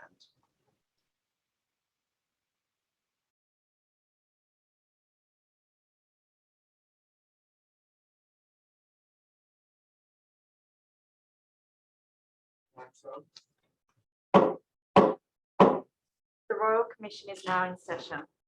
Yes, Ms. Eastman. Thank you, Commissioners. I can see that we have Mr. Mann on the screen, so I'll just check whether he can hear us and see us. Yes, I can. Thank you, Mr. Mann. So Mr. Mann is our next evidence, and he is currently the Chief Executive Officer of Bedford. Yes, Mr. Mann, thank you for coming to the Royal Commission to give evidence. I would just like to explain, if you're not aware already, where everybody is. We have 3 commissioners participating in this hearing. Commissioner Galbally is in Brisbane, and I assume in Melbourne, I'm sorry, and I assume you can see her on the screen. Commissioner Mason is in Alice Springs. I am in the Sydney hearing room of the Royal Commission, as is Ms. Eastman, and I shall now ask Ms. Eastman to ask you some questions. Thank you. Thank you. So, Mr. Mann, can I start by confirming that you are Myron Tennyson Mann? That's correct. And you are presently the CEO of Bedford, which is the shorthand expression for the Bedford Group Limited and Bedford Phoenix Inc. Is that right? That's correct. You provided a statement to the Royal Commission dated the 4th of April this year, and Commissioners, you'll find that behind tab 2 in volume B of the tender bundle. And Mr. Mann, that submission or statement was prepared in response to a notice from the Royal Commission. Is that right? That's correct. Yes, Have you got a copy of the statement with you? I do. Have you had an opportunity to read it? Yes, I have. Are there any amendments that you wish to make to the statements? No, not at this time. And are its contents true and correct? Yes, Now, Mr. Mann, in the statement, you make a reference to a voluntary submission. You're aware, aren't you, that the voluntary submission is a response Bedford provided to the Royal Commission on the 30th of October 2020, and that was a response to the Royal Commission's issues paper on employment. You're aware of that? yes, I am. Have you got a copy of that submission? I do. And I don't think you were the author of this submission, were you? No, I wasn't. It was my predecessor. But you've had an opportunity to read over that submission in preparation for your evidence today. I have. Yes. And commissioners will find a copy of the submission at tab 27, capital A in volume B. So, Mr. Mann, I want to start by just introducing you. So you've held the role of the CEO of Bedford since February this year. Since the 28th of February. That's correct. And prior to that, you were the Chief Operating Officer for Bedford, and you held that position from August 2021 up to assuming the CEO's role. Is that right? That's correct.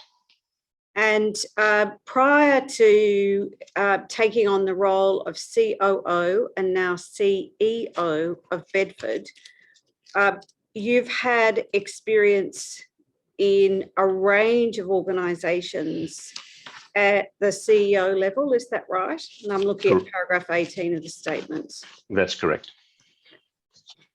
Now, in the statement, you say that in addition to your employment with Bedford, you hold two other positions. The first is founder and partner of Balcony View Investments. Can you tell the Royal Commission what that is?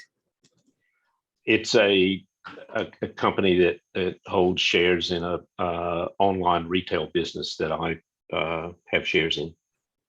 And when is the online retail business connected in any way to the operations of Bedford? No, they're not. Okay. And the second is as a founder and partner of Lumen Consulting. Can you tell the Royal Commission what that is? That's a family business that my wife and I used to consult previously. I'm not involved in it currently in terms of any consulting work because I'm at Bedford full time. And that's not in any way related to your duties at Bedford, is that right? No, it's not. Can I ask you now about the history of Bedford? I take it that you're familiar with Bedford's history? To a degree, yes. You're aware, aren't you, that Bedford commenced in around 1945 as the South Australian Tuberculosis Association Incorporated. Yes. And the name changed to Bedford Industries at around 1945, is that right? Yes. And the nature of the entity at that stage was a small workshop assisting in the rehabilitation of people affected by tuberculosis. Correct. And its employees were former patients who were recovering from tuberculosis. And part of the opportunities that they had at Bedford Industries was a form of rehabilitation to enable the patients to return to work, but to work in conditions that ensured that they didn't have the strain of what was described as outside employment. Does that accord with your knowledge? It does. Over the past 77 years, Bedford's grown significantly. Correct. And if we look at Bedford's annual report for the 2020-2021 financial year, we'd be right in understanding that Bedford's revenue for that financial year was $94.1 million. Yes, that's correct. And that revenue is comprised of sales in the order of $60 million. Is that right? Correct. And these are, when you talk about sales, we're talking about the products as a result of manufacturing or sales in relation to services that Bedford provides. Is that right? Correct. And are we right in understanding that in terms of sales, Bunnings is Bedford's largest customer? Yes, that's in terms of commercial sales, yes. And Bedford has had a relationship with Bunnings since 2002. That's right, isn't it? Correct. And last year, the contract with Bunnings was worth $17 million to Bedford. That's right, isn't it? The sales were $17 million. There's no actual contract. There's no contract between Bedford and Bunnings. No, there's a supply agreement, but there's no an actual contract. Right.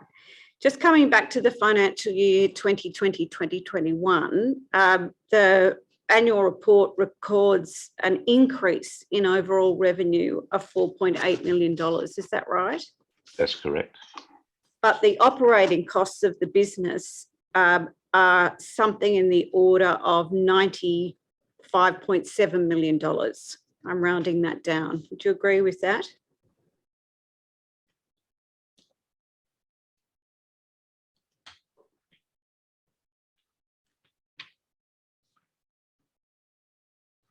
I take it you're looking at the consolidated statement of profit or loss and other comprehensive income. No, I'm looking, Chair, at the annual report, which is publicly available. No, I'm looking at the financial statements, which seem to have slightly different figures than you're citing. I'm working on the annual report. Oh, Yes, so you're correct on the annual report. And so that puts Bedford at an overall loss in the financial year 2020 to 2021 at 1.6 million. Is that right? That's correct. Now, I want to move then to ask you some questions about how Bedford operates. So the Royal Commission has an understanding about the relevant corporate structure, your employees and staff, and then we'll get to the questions of the way in which the supported employees are supported. Sure. But before I do that, I want to just ask you some questions arising from the submission to the Royal Commission on the 30th of October 2020. So if you've got a copy of that there. Mm-hmm. I do.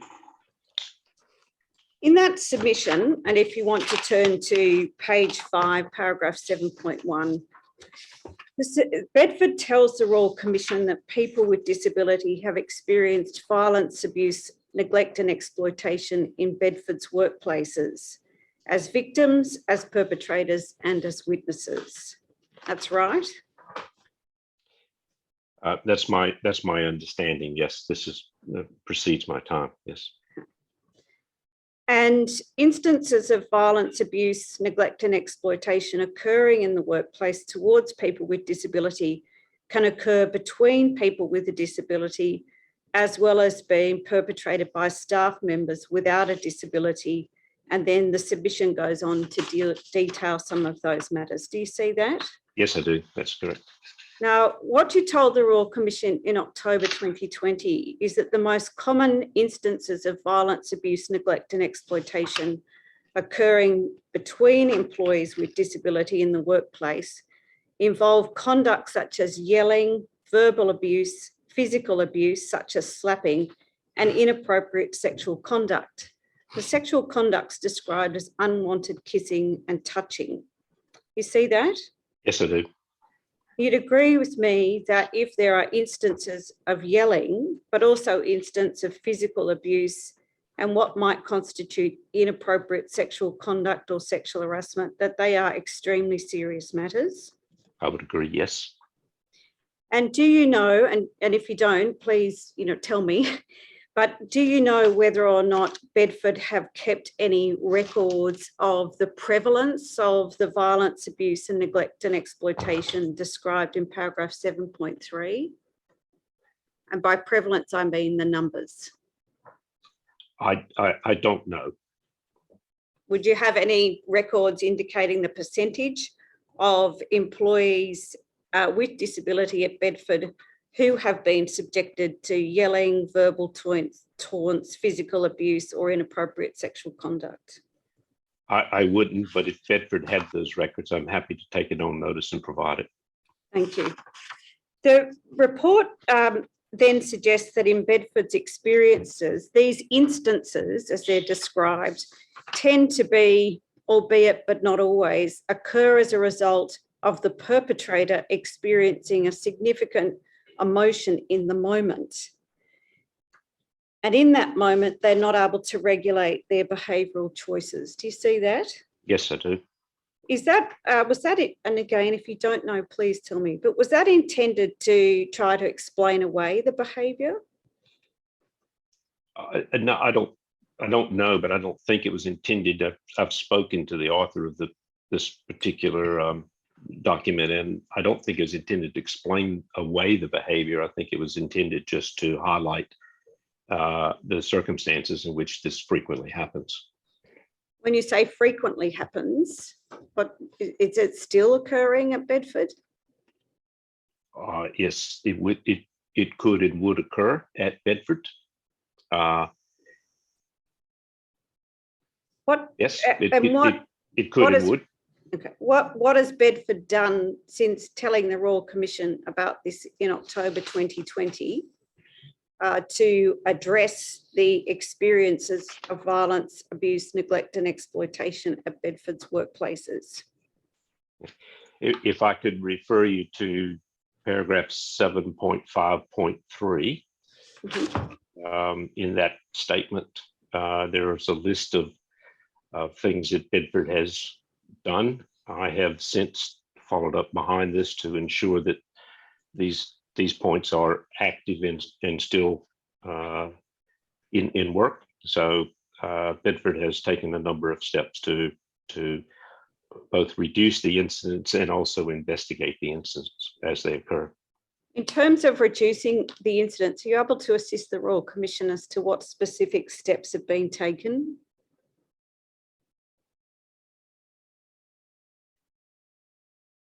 Probably more around the increase in training with staff and clients more than anything. And we also have a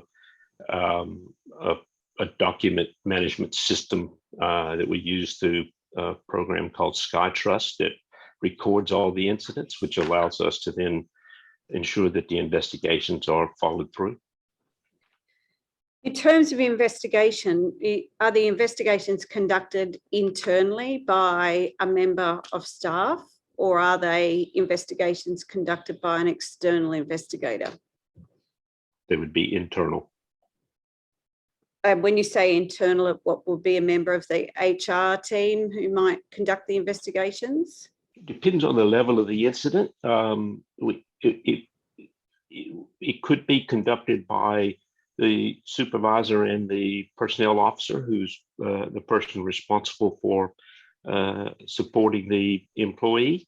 If it's a significant incident, or if it gets to a point where it requires additional investigation, we have a safeguarding team, which has trained investigators as part of that safeguarding team. So they can conduct a full-fledged investigation.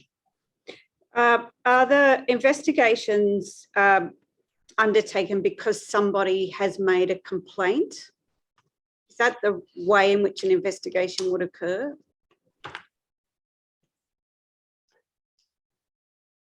I'm only hesitating because a complaint would certainly trigger an investigation. It could occur as a result of someone observing something. And are any matters referred or reported to the police for investigation? If deemed necessary, yes. In terms of what's happened at Bedford since this report was provided to the Royal Commission, have there been any developments in relation to policies or practices to support people who are the victims of violence, abuse, neglect or exploitation?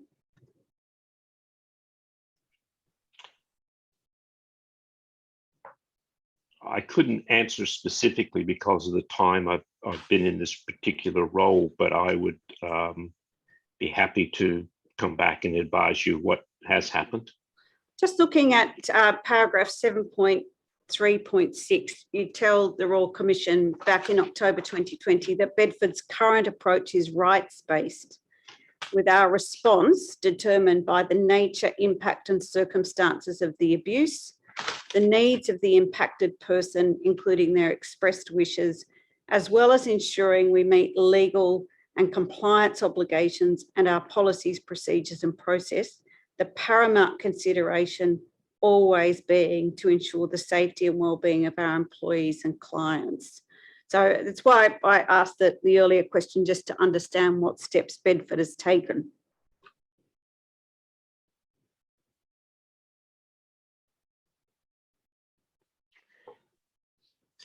In every case at Bedford, the client would be considered the absolute top priority. So any steps we would have taken around policies, around procedures, around investigative procedures in terms of hiring additional staff to train and to safeguard employees would have always put the client at the top. So in that case, I'm using client and employee interchangeably. But one of the factors also takes into account meeting legal and compliance obligations, is that right? Yes, that's correct. Do you know whether Bedford has undertaken a full sort of branch and route review of work health and safety procedures in its various sites? It's my understanding that it has. I would not be over the top of the detail at this point. All right. I want to ask you just about one other matter on this topic in the submission to the Royal Commission, and that is described as staff to employee violence, abuse, neglect and exploitation. So the distinction between staff and employee is this. Staff are employed by Bedford and they are staff members who do not have disability. And the expression employee is used to describe people with disability who are employed by Bedford and are supported employees. Is that the distinction between staff and employee? Yes, so an employee is a person that has disability and would have a NDIS plan. A staff member does not have a disability or does not have any supported NDIS plan. So if there are instances of staff to employee violence, abuse, neglect or exploitation, yes, you say Bedford has a zero tolerance towards staff members perpetrating violence or abuse towards clients. Is that right? That's correct. And how is that zero tolerance approach manifested?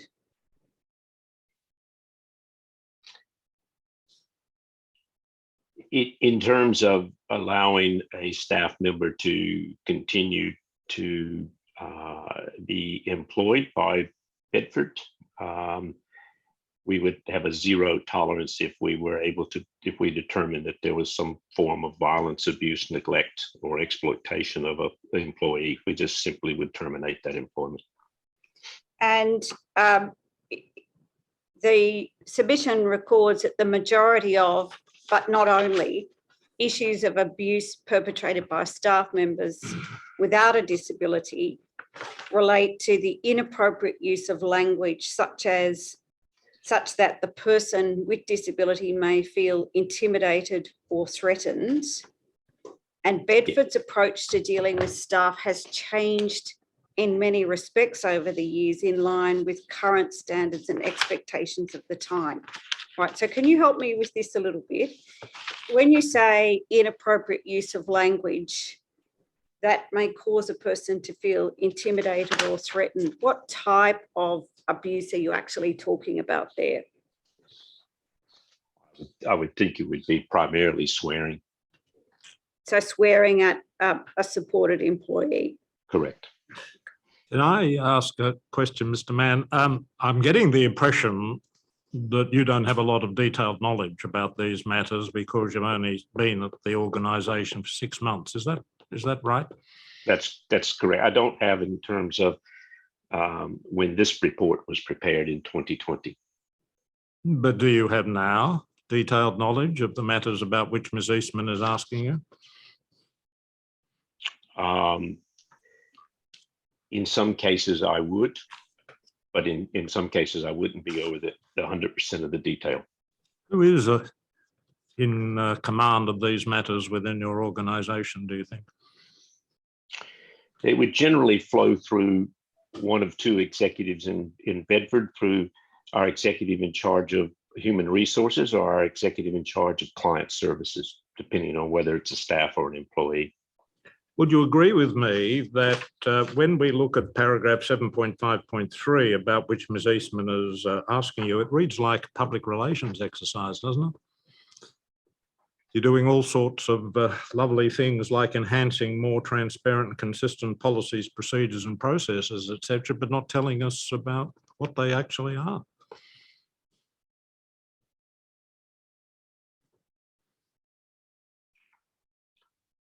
Now, I couldn't tell you exactly what these particular items are referring to, so I'd be happy to take it on notice and provide that information to you. Yes, all right.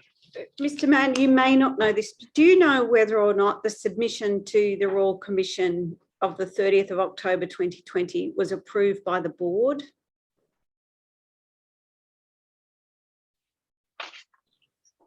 I don't know that. Well, I might ask you some questions then about the board, and I'll come back to this 30 October 2020 submission a little later.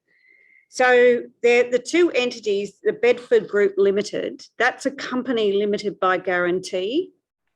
And there is also Bedford Phoenix Incorporated, and both entities have the same board members. Is that right? That's correct. And there are 8 members of the board. Is that right? Correct. And you report to the board, I take it? Yes, I do. And do you know whether there's any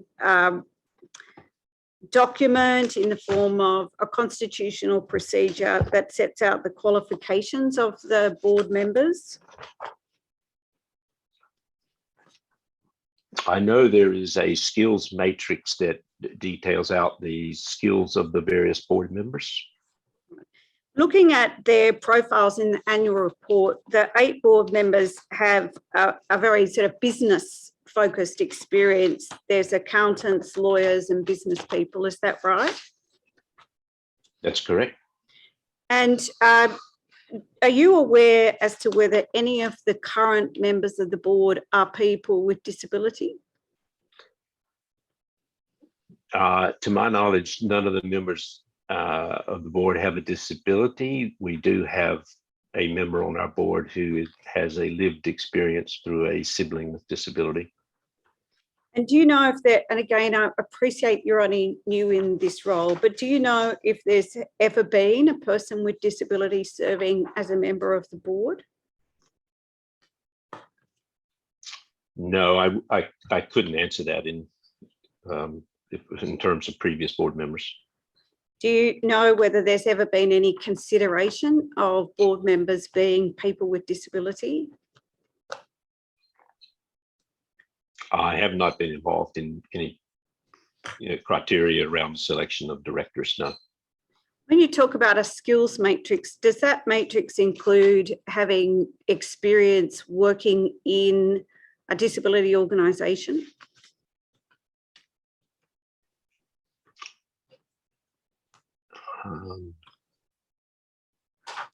Just trying to recall, because I've looked at it a couple of times. I'm trying to recall what that particular box is on there. I think it'd be best if I forwarded you the matrix as opposed to guessing at that. And do you know whether any of the board members have had to have experience with violence, abuse or neglect or exploitation in relation to people with disability? I wouldn't know. No. And do you know whether any of members of the board have to have had training or experience in understanding human rights for people with disability, particularly the Convention on the Rights of Persons with Disabilities? Are you aware of that? No, given my time in this particular role, I would not be aware of what previous training they may have had. I know they do undergo, a number of different types of training modules, but I couldn't speak directly to them. There appears to be some subcommittees of the board, in particular a governance committee and an investment committee. Are there any other subcommittees of the board? There's an audit and risk committee. And do they have any sort of particular functions in relation to monitoring Bedford's performance in addressing violence, abuse, neglect and exploitation of employees working for Bedford? Do you know that? Yes, certainly in the service and governance, they would cover off a number of those categories.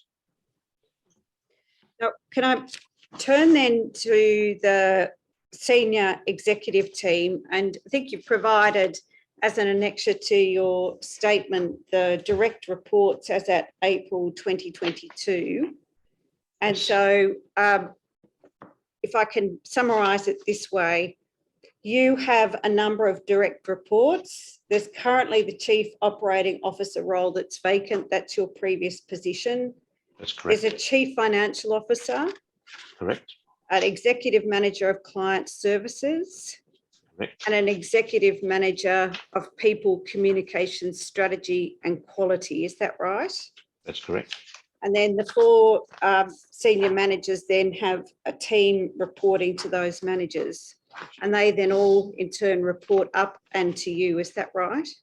That's correct. And there's one other executive manager who's responsible for transformation. Transformation. So is that a new position? Oh, sorry, that hasn't got a line. So that's Mr. Pons, is that right? That's Executive correct. Manager Transformation. Okay. Correct. So in terms of the senior managers, just looking at your organisational chart, are you able to tell the Royal Commission how many of the senior managers who are direct reports to you are people with disability? To my knowledge, none of them have a disability. Looking at the whole of the management team, are you aware whether any of the whole of that senior management team are people who have disability? By senior management team, I think you're referring to those lighter blue boxes Yes, that sit underneath them. Is that That's correct? right. That's right. I'm not aware that any of them would have a disability. I think you've said in your submission that of the employees who are described as staff, making the distinction between supported employees, there's about 519 non-supported staff. Is that right? That's correct. And do you know, with respect to the 519 non-supported staff, whether any of those staff have disability?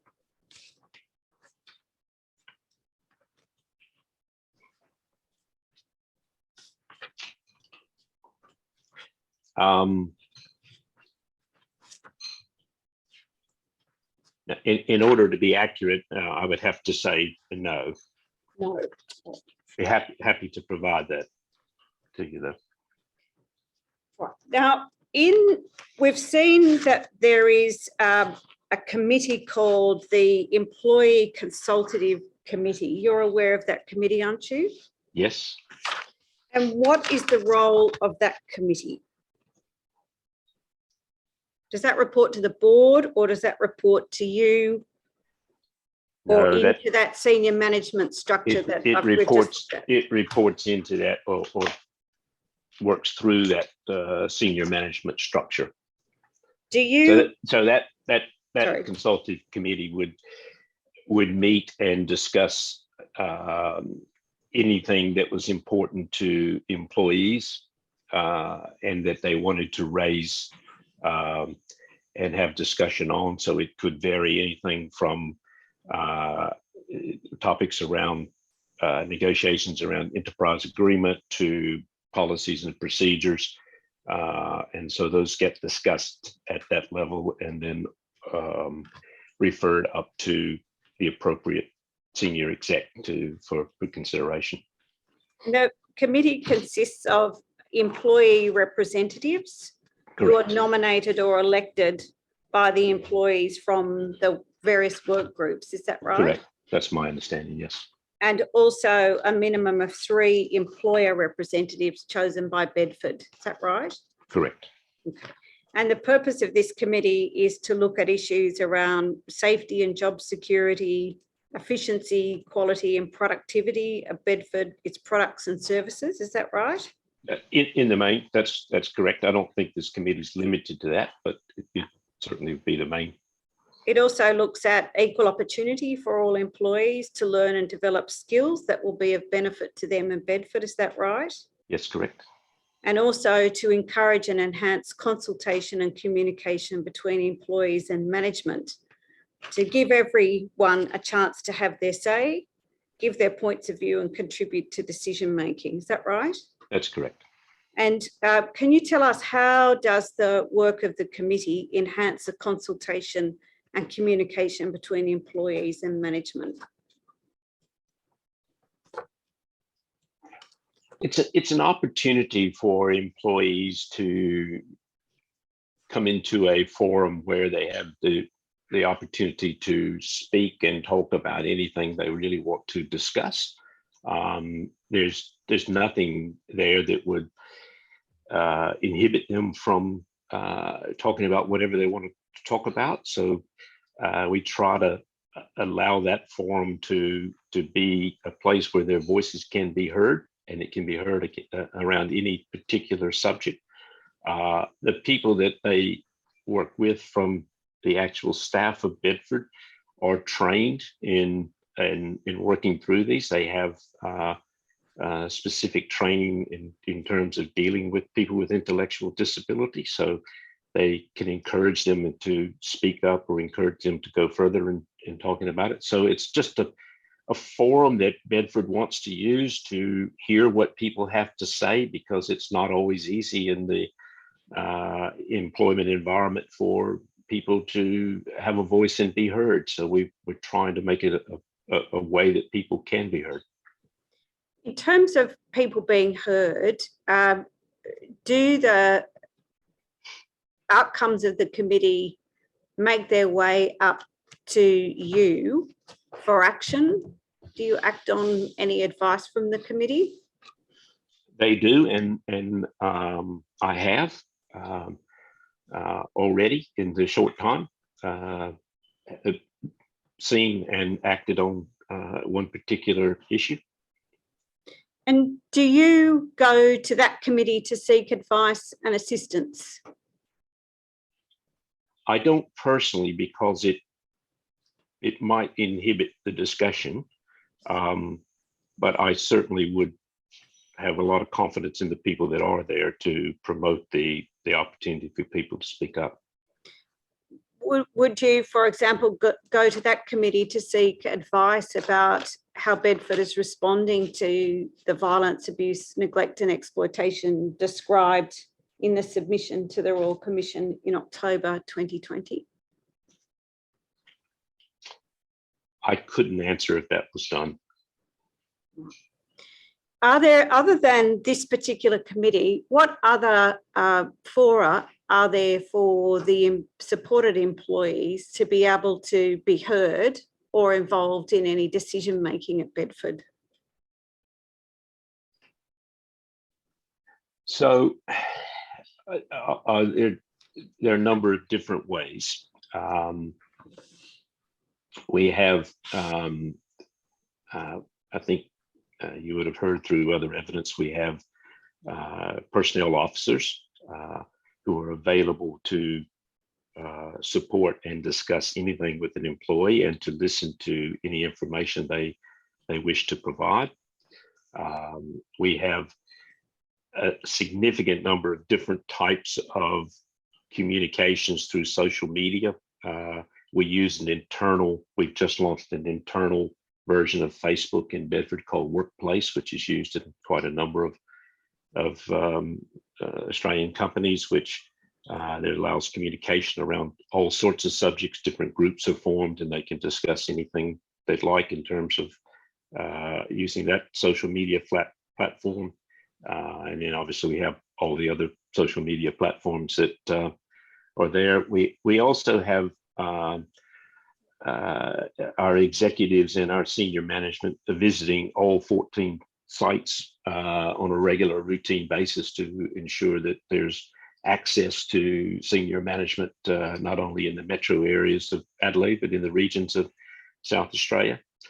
And we also have the ability, if someone feels they are not actually being heard by the management, to go directly to the board.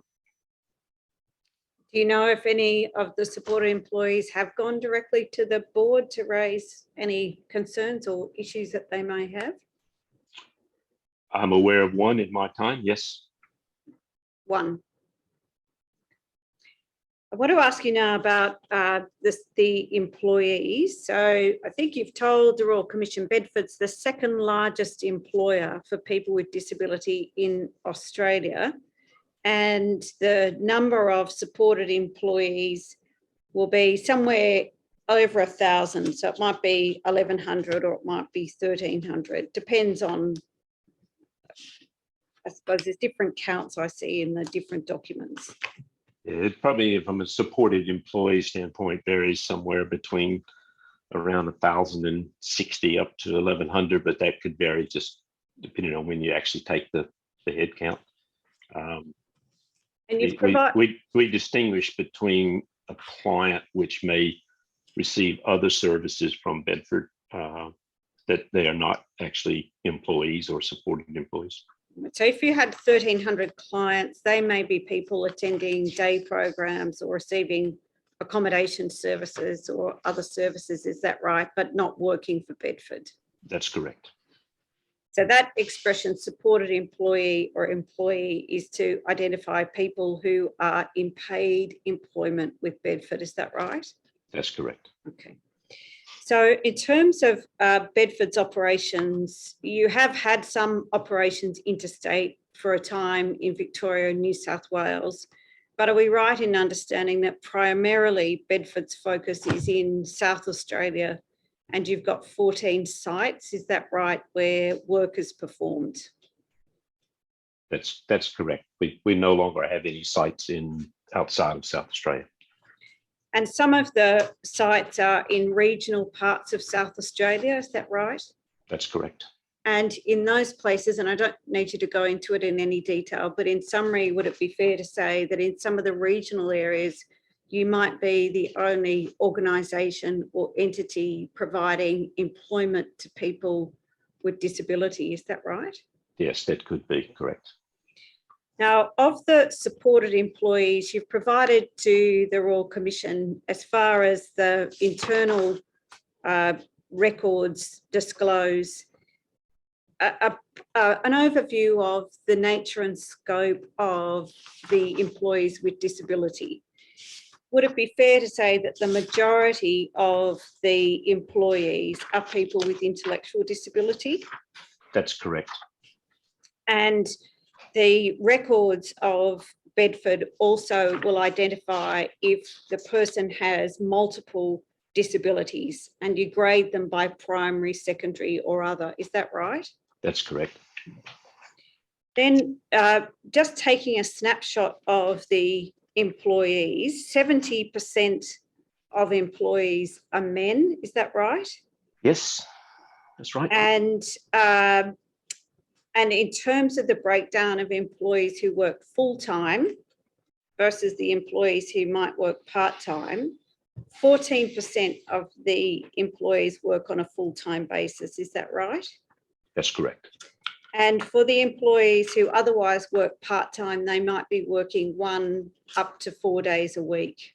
That be a way of understanding what a part-time arrangement would be? Yes, that's correct. And the nature of the work that people might do across Bedford might include packaging work. Yes. So they might be using 3D printing, labelling, packing food, medical products, filling products, wrapping products, and general assembly. Is that right? That's right. They may also be involved in manufacturing, in particular the flat pack furniture. Is that right? Correct.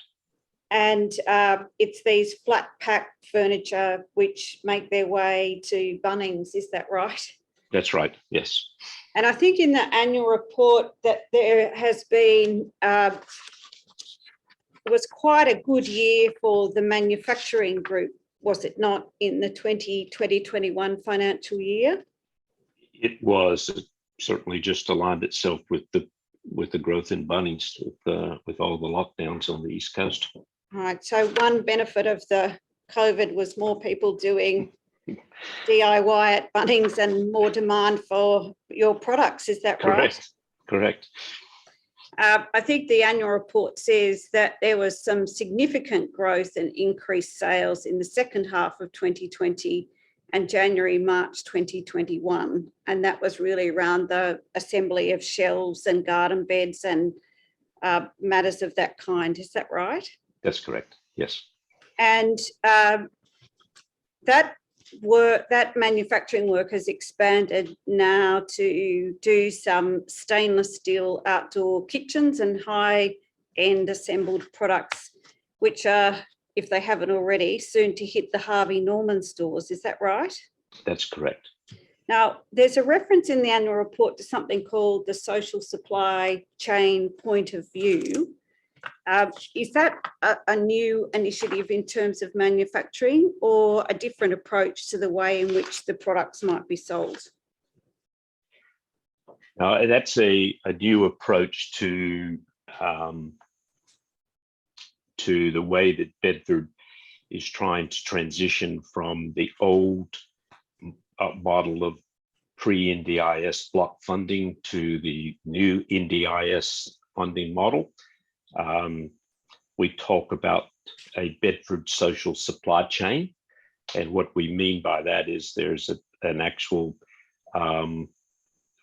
supply chain that goes from start to finish, and we're looking now at those businesses that actually participate across that entire supply chain. So if you look at our flat pack furniture business with Bunnings, you'll find that we start with design, and we would go all the way to answering a phone call from a Bunnings customer or consumer about how to help them put the furniture together.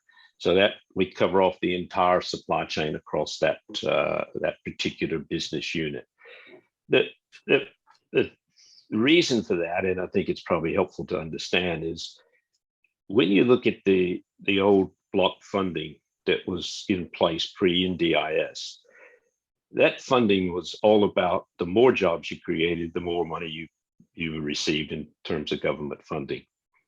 So that meant that most ADEs across Australia went into what we would call low value add jobs. There were very few barriers to entry into that, and they were high volume jobs.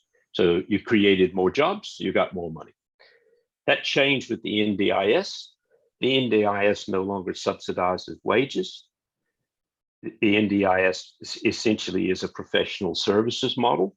It allows us to invoice clients on the basis of supports that we provide. So we're trying to change our business model from one that's all about jobs at any kind of a job. We're trying to change to a business model that essentially creates a true social enterprise, which actually stands up on its own 2 feet, and it's supported through the NDIS by the supports that we provide to our employees. So it's a bit long-winded answer to your question, but that's what we mean by the Bedford social supply chain. I do want to go into detail about the transition to the NDIS model and then just work through the 3 different forms of support. But I'll get to that in a moment. I just stick on the services and where people who are employees may work.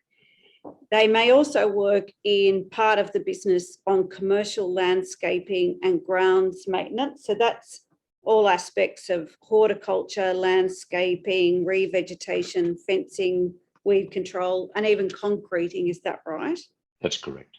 Would the work that the employees do in that area be work that is performed alongside workers without disability doing the same type of work? They would be doing similar type work. In some cases, we might have a supported employee who's driving a tipper or backhoe.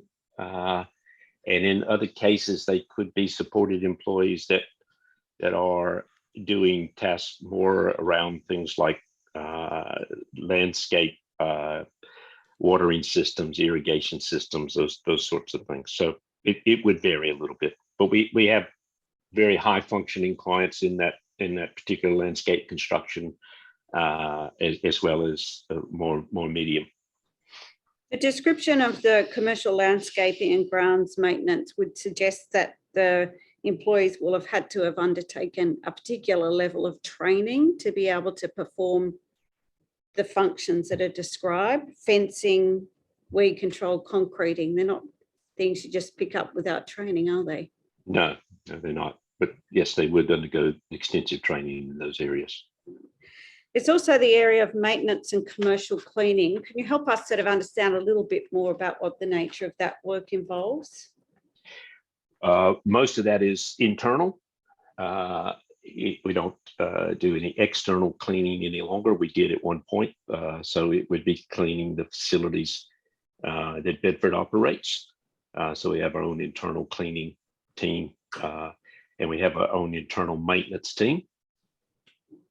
Hospitality is another area, and are we right in understanding that this work involves food preparation, storage, handling, cash management, customer service, coffee making, placing orders, doing deliveries from suppliers and the like? Is that right? Yes, covers all of those. That's correct.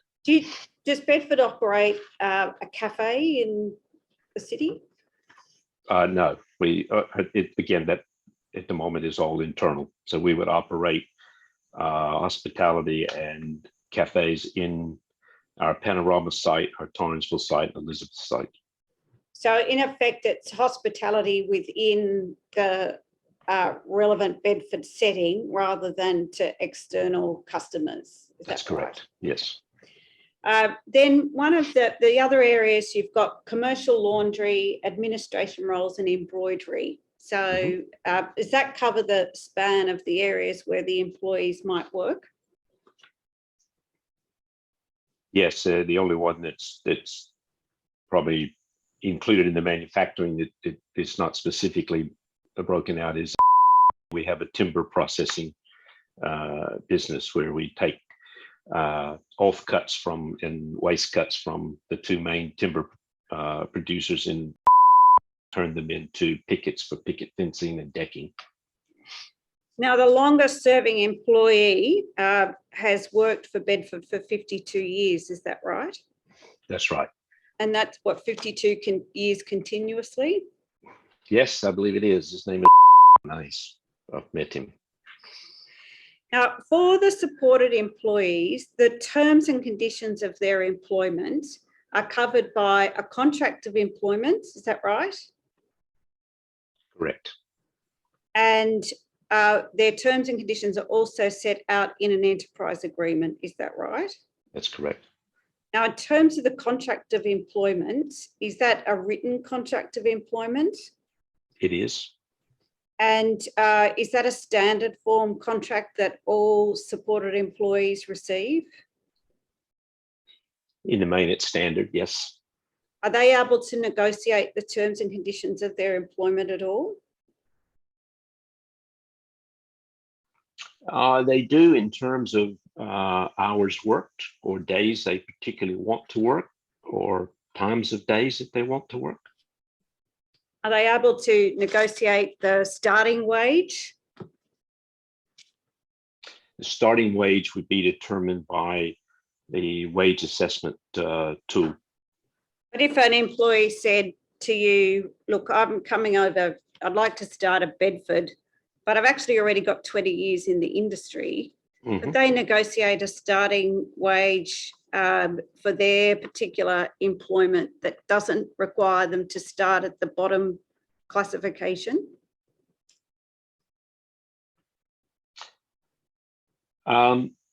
They would be put through a wage assessment, which has 3 parts. One dealing with safety and well-being, the other with competency, and the third one is productivity.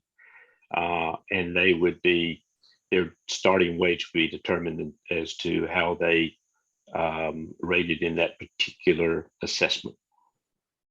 So they would all go through the assessment tool from a fairness standpoint. Is there any capacity at all for an employee to negotiate a pay rate that is outside the classification set out in the enterprise agreement?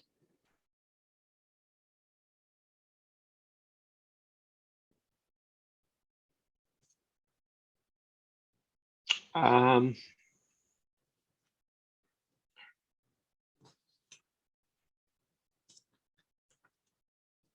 not aware of it, but I would be happy to come back to you on that to see.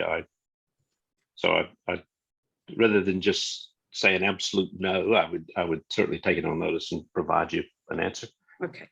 Are you familiar with the Bedford Employee Enterprise Agreement? I'm aware of it, yes. Well, you're aware of it. Are you familiar with it? Have you read it? I have read it, yes. And do you feel that you've got a confident working knowledge about how the enterprise agreement works? Yes, I would say a working knowledge of it. In terms of understanding for a new employee coming into the organisation, step one in working out how much they're going to be paid depends upon how they are classified under the enterprise agreement. Is that right? Correct. And you've got, I think, in the material, a copy of the enterprise agreement. And commissioners, we've just for convenience included it in the tender bundle behind 27 capital B. It's a publicly available document. Mr. Mann, there's no pagination on the version, but if you look at the top of the page, you might have some numbers in the top right-hand corner. It will say BED.999.002. And I want you to turn to the page number, which is 0032. And this is wages, part E of the agreement, clause 42. And commissioners, I don't need to put this up on the screen, and I'll take this evidence in a way that I hope will make sense. It's more for Mr. Mann to have a copy of it to follow along.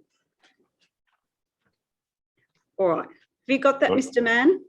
No, I'm just trying to find, you're saying it's in, I'm just trying to make sure I'm looking at the same one. You're section B, you said?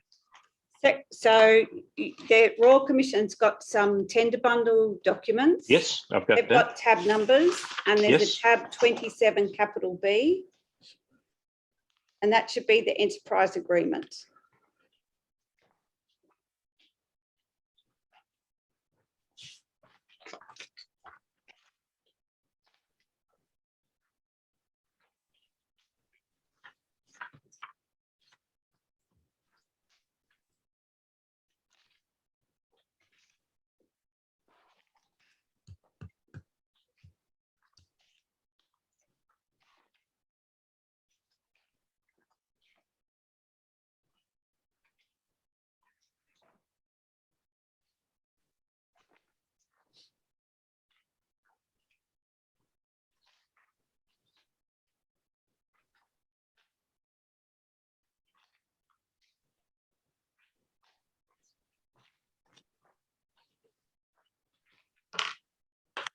Sorry,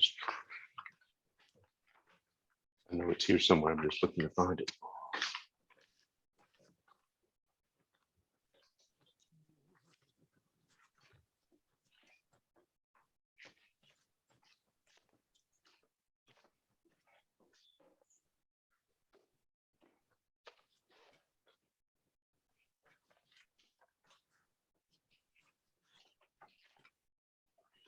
Chair, I don't mean to interrupt unnecessarily. As you're aware, my name is Veal and I act on behalf of the Bedford Group. We have some concerns our end that Mr. Mann's brief itself may not have been updated to include 27B. We can arrange for a copy of the enterprise bargaining agreement to be provided to him if he doesn't already have one in his possession. But we just wanted to raise that if he's looking in the documents currently that we've provided him with, we don't think that there is a copy in there. All right, thank you for that. We might do it this way. Mr. Mann, can I ask you just to put those documents aside and go to your statements? To page 64, page 11, paragraph 64.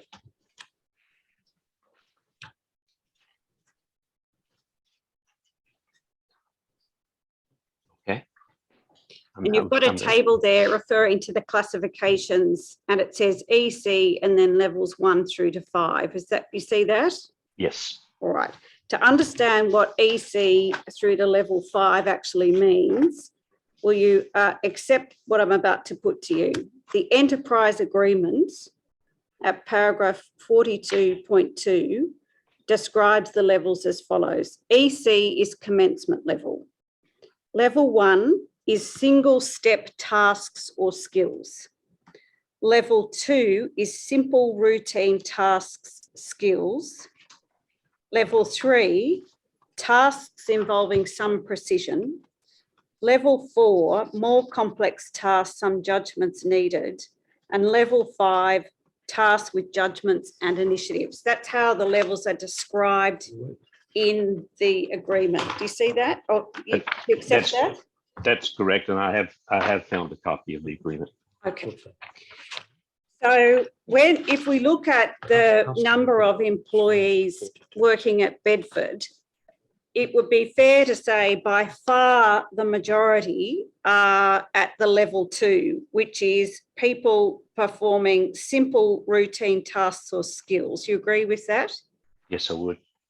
There's only 7 at the entry level, and the reason for that is that an employee who starts with Bedford might start at the entry level, but only remain on that level for a short period of time.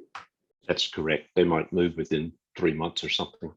Right. And when you say at paragraph 68 of the statement that the current lowest wage per hour for a Bedford supported employee is $2.37 an hour, that is for the 7 people who would be in the EC, the commencement level group. Is that right?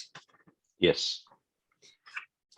In terms of then the next levels up, that the enterprise agreement then sets out what the percentage of pay rate is by reference to each level. You're aware of that? Yes, I am. Okay. Can I summarise it this way? And if you found your enterprise agreement, it's the assessed wage part at paragraph 42.8. Yes. EC level received 10%. Their wage is 10% of what the total wage amount would be. Level 1 is 20%. Level 2, 30%. Level 3, 50%. Level 4, 75%. And the level 5, 100%, would be someone who is earning the equivalent to the minimum wage under awards generally. Is that your understanding? That's my understanding, yes. Now, you've said in paragraph 67 that the current highest hourly rate received by a Bedford supported employee is $23.85. And would that be a person at level 5? Yes. Okay. And coming back to my question, is there any capacity for any employee to negotiate a wage arrangement outside these levels and outside the way in which the percentages operate in the enterprise agreement to determine the value of the wage?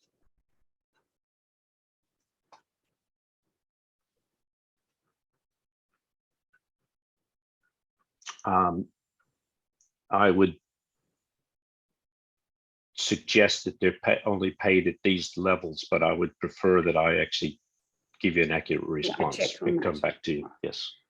Can I ask this question? I'm only Sorry, hesitating. I'd just like to make sure I understand these levels. At level 5, it's 100% of something. That something is the minimum wage, is it? The minimum wage for all employees in Australia. It would be the award rate, I believe. And that's the minimum award rate. That's correct. Round about $36,000 a year if you multiply 23.85 Yes, by the number of hours per week. that's Thank correct. you, I understand. Yeah, I just wanted to explain to Councillor Sisney, I'm only hesitating because I do not know if there are any exceptions. And so rather than just answer it 100% that they're at these levels, I just don't know if there are any exceptions. I'm happy to take that on board. Thank you. And if you need to clarify, let us know. I Sure. just want to understand this part of your statement, which is paragraphs 64 to following. So I think we've now covered the different classifications from EC up to level 5. Mm-hmm. In terms of paragraph 65 and 66, you've done some calculations to work out the mean average wage and the median average wage. Yes. And the mean average wage is $6.28 per hour, but the median average wage is $5.48 per hour. Do we take it that that exercise in working out the mean and the median average looks at all of the classifications collectively and works out the averages against who's in the different classifications and what the rate is by reference to those percentages in clause 42.8? I'm sorry for people following this. Yes, so the mean average wage would be the taking all the mean is the average. Median is not the average. That's correct. The median is the middle. Correct. So the average is that. So that's how you've worked it out. You've taken just a mathematical approach to it. All right. Yes. And looking at those numbers, that doesn't give you any indication about any employees being outside any of the categories. Is that right? No. Okay. In terms of then how an employee finds themselves on the entry level up to level 5, the process of working out those levels is set out in the enterprise agreement. And can I ask you, in summary, there are 4 groups of competencies against which an employee's work performance is assessed. Is that right? That's correct. And the 4 competencies are safety, 4 groups: safety, communication, support needs, and work habits. Correct. And in those areas, you're looking at a person following workplace safety procedures, completing daily work tasks, yes, apply basic communication skills, and prepare for work. Yes. And would it be fair to say, and I don't know if you've done this exercise, but what's required is an exercise of a matrix in assigning a point value to how an employee performs in each of these areas: safety, communication, support needs, and work habits. Is that right? That's correct. And an assessor undertakes the task of making an assessment for each of the areas, and collectively you can achieve 25 points in each of the 4 areas to get to 100. Is that right? Yes, that's correct. Right. So if you wanted to be a level 5 and to achieve 100% of the minimum wage, you would have to get 100% in all of these areas of competency. Is that right?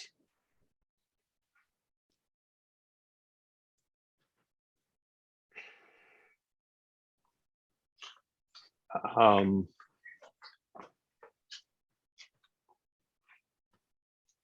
not sure if the 100% level kicks in at anything below 100%.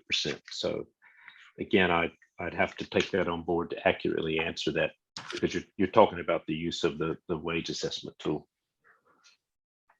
The wage assessment tool does require careful attention by the assessor for each of these 4 areas. Correct. Now, would you accept that depending on the type of work that somebody might be doing, that there's likely to be differences between somebody in the hospitality area versus somebody in manufacturing or somebody in the commercial landscaping? But you're going to have differences, aren't you, depending on the areas? You would, yes. And in terms of coming back to your table at paragraph 64, with the various classifications, are you able to tell the Royal Commission that with respect to the employees in the different parts of the Bedford business, where are the level 5s coming in? Are they in administration? Are they in the landscaping? Are they in manufacturing? But the majority, the majority of the level 5s would be in the landscape construction side of the business, the manufacturing, potentially in manufacturing, and potentially in timber processing. In your experience, somebody who's working at level 5 in an ADE, would they not have all of the competencies to work in open employment? I would say generally they could.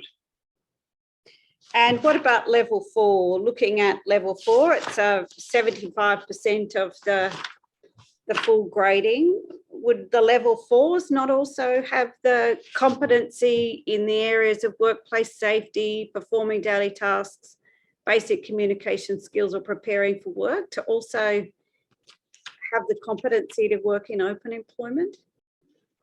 I would suggest that they would, yes.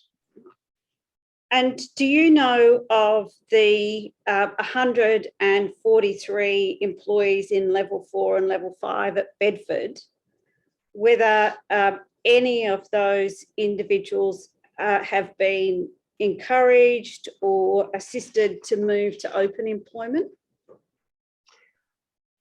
Yes, I'm aware of a couple of examples where we have assisted employees to move into open employment. We have one in commercial laundry operation who actually is a team leader in the gardening area, and he's been recently offered an opportunity to go to work for the council. And so we're working with him to get him prepared for that potential move. We have another employee in our timber processing operation that I'm aware of has recently moved to open employment, and we assisted him by encouraging him to go and work through a 6-month probation period with his new employer on the basis that we would hold his job and pay open for those 6 months while he went through probation. So in the event he was unsuccessful or he determined he wanted to come back to Bedford, he wouldn't have to go back through the process again. If you look to your statement, page 17, and it's part of the table described in paragraph 99, that, yes. So 17 is the table at the top of the page. Have you got that? Mm-hmm. Yes, I have.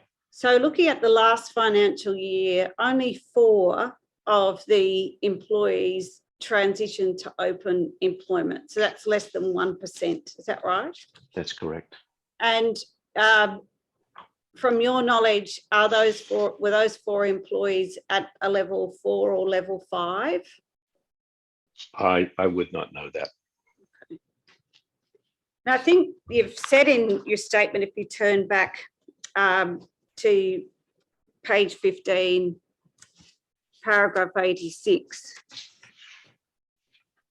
that Yes. Bedford has not traditionally been established, structured or funded with a primary or formal focus on transitioning to open employment. Do you see that? Yes, I do. And you've also said Bedford does not, this is 88, have a specific policy dealing with transitioning of supported employees to open employment. Do you see that? Yes, I do.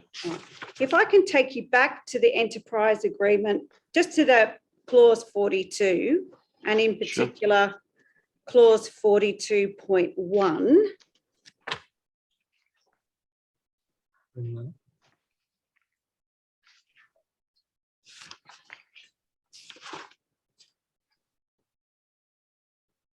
The enterprise agreement says it is recognised that Bedford does not operate purely commercial operations, but also provides a range of additional vocational and non-vocational services in relation to support, training and assistance in securing open or community-based employment. So, Mr. Mann, I want to ask you this.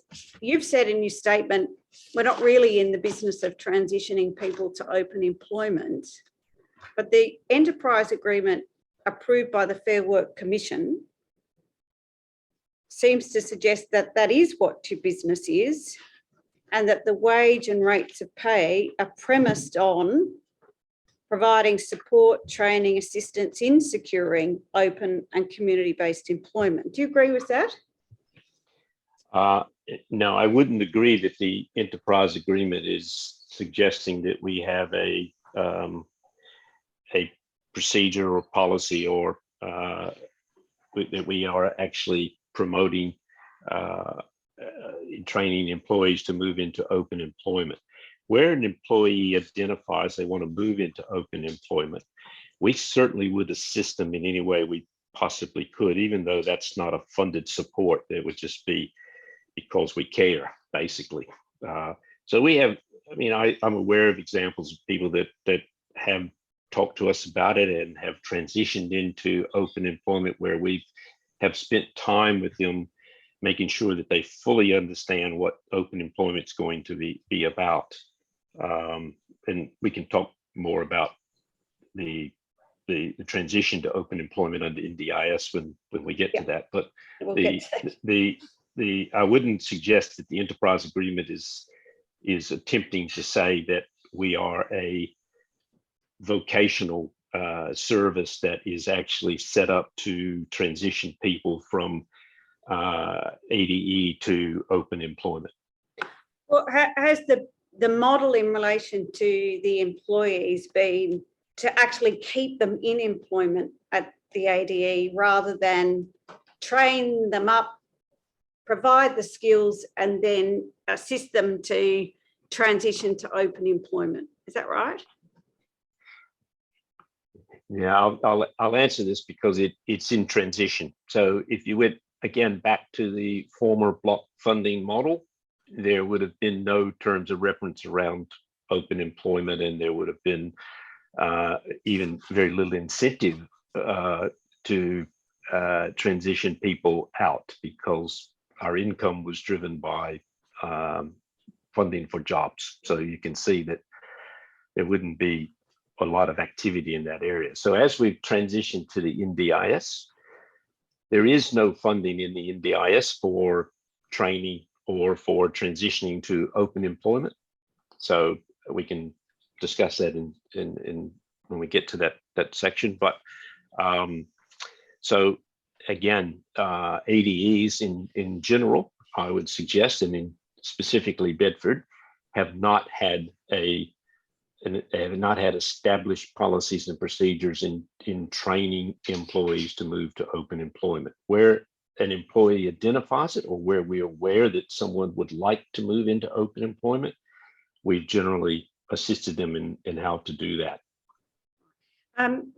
Commissioners, I'm aware that I've been asking Mr. Mann some questions for a period of time, and I just wonder whether it might be convenient to everybody's comfort just to have a short break of 10 minutes, and then I've got some more questions which will probably take me to about 10 to 4.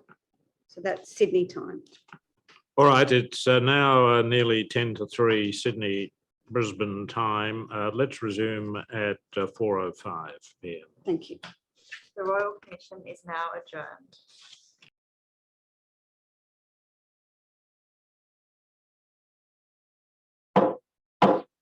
The Royal Commission is now in session. Yes, Ms. Easton. Thank you. Thanks, Mr. Mann. And I hope I won't take longer than about half an hour or so. I've got a few more questions on this wage assessment. Then I want to ask you a few questions in terms of how people come to be employed by Bedford.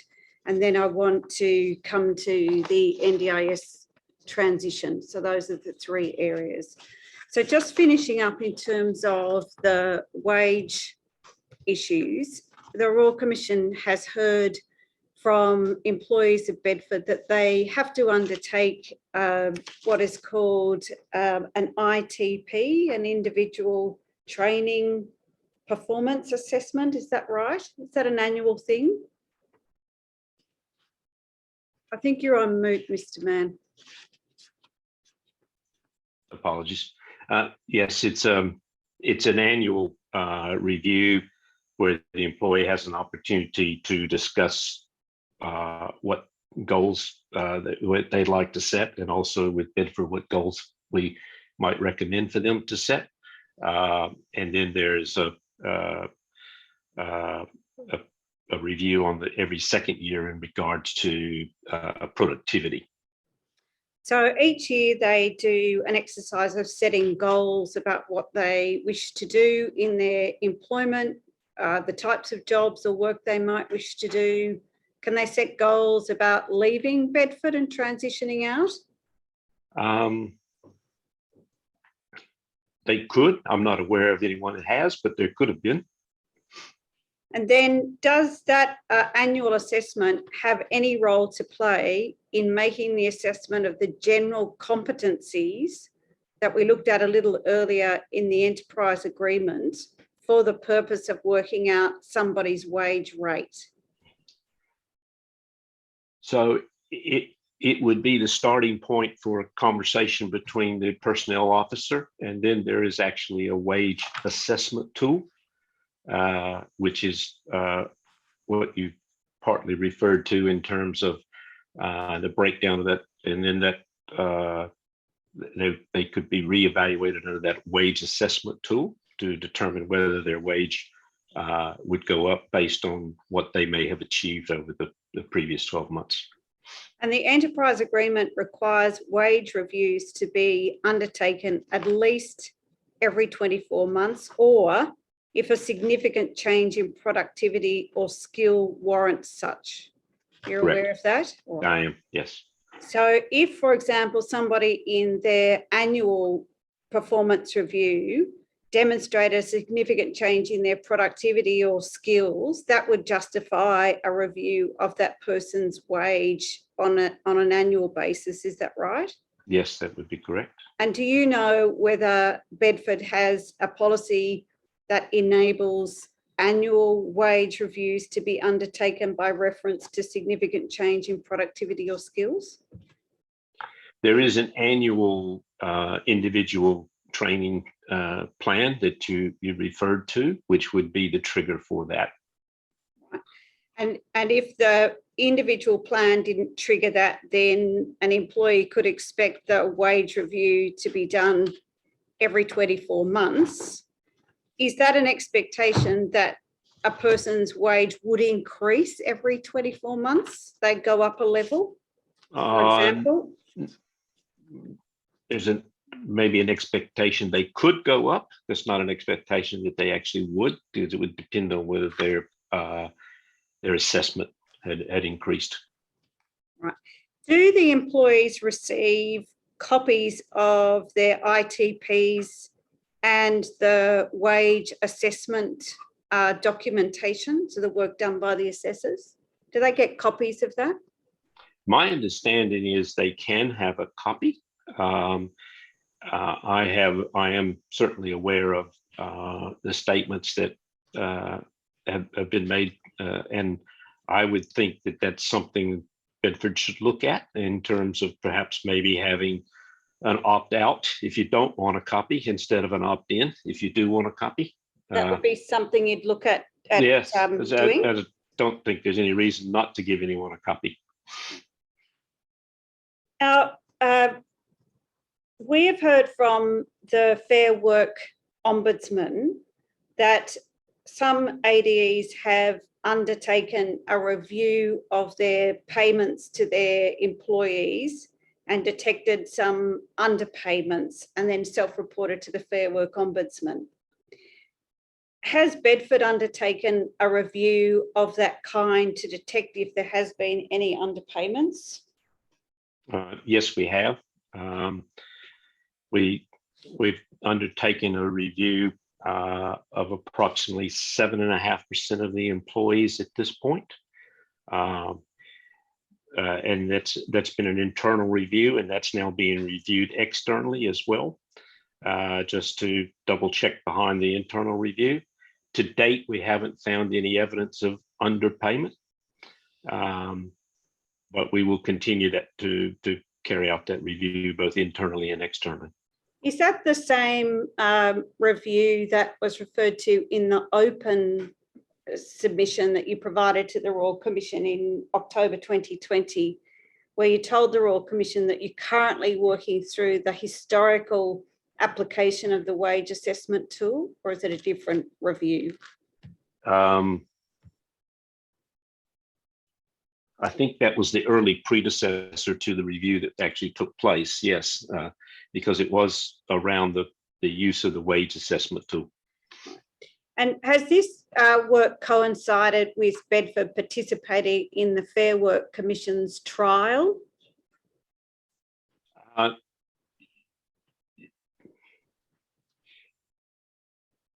It has coincided. Whether they've been linked together, I wouldn't necessarily suggest they have, but it has coincided from a time standpoint.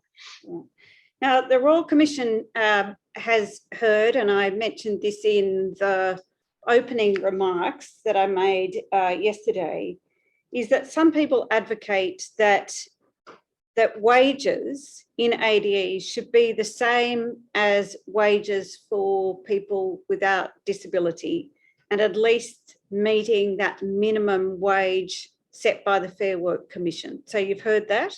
Yes, I have. And the Royal Commission has heard that if ADEs were to apply the minimum rate of pay that applies in all awards, then ADEs would have to shut down and close down. You've heard that? Yes, I have heard that. Has Bedford undertaken any economic modelling to look at the impact of increasing the wages of the employees up to a level that would meet the minimum wage set in Australia for employees who are not otherwise juniors? Some training award payments, or people with disability. Have you done any economic modelling about what the cost impact would be for the business? We have. We've done that internally. And can you tell us what the outcome of that modelling would be for Bedford's ongoing operations? Well, if Bedford didn't change anything in regards to their ongoing operations, then it would produce a loss of somewhere between $10 and $18 million a year, depending on how you applied it. And would that loss have to be met by perhaps increasing the value of the services and products provided to entities like Harvey Norman or Bunnings or whoever else you provide services to? Yeah, again, if you did nothing, it would be about the only lever you would have would be to increase your pricing. Yes. Right. Does Bedford, in terms of its revenue, meet the requirements for reporting under the Australian modern slavery laws?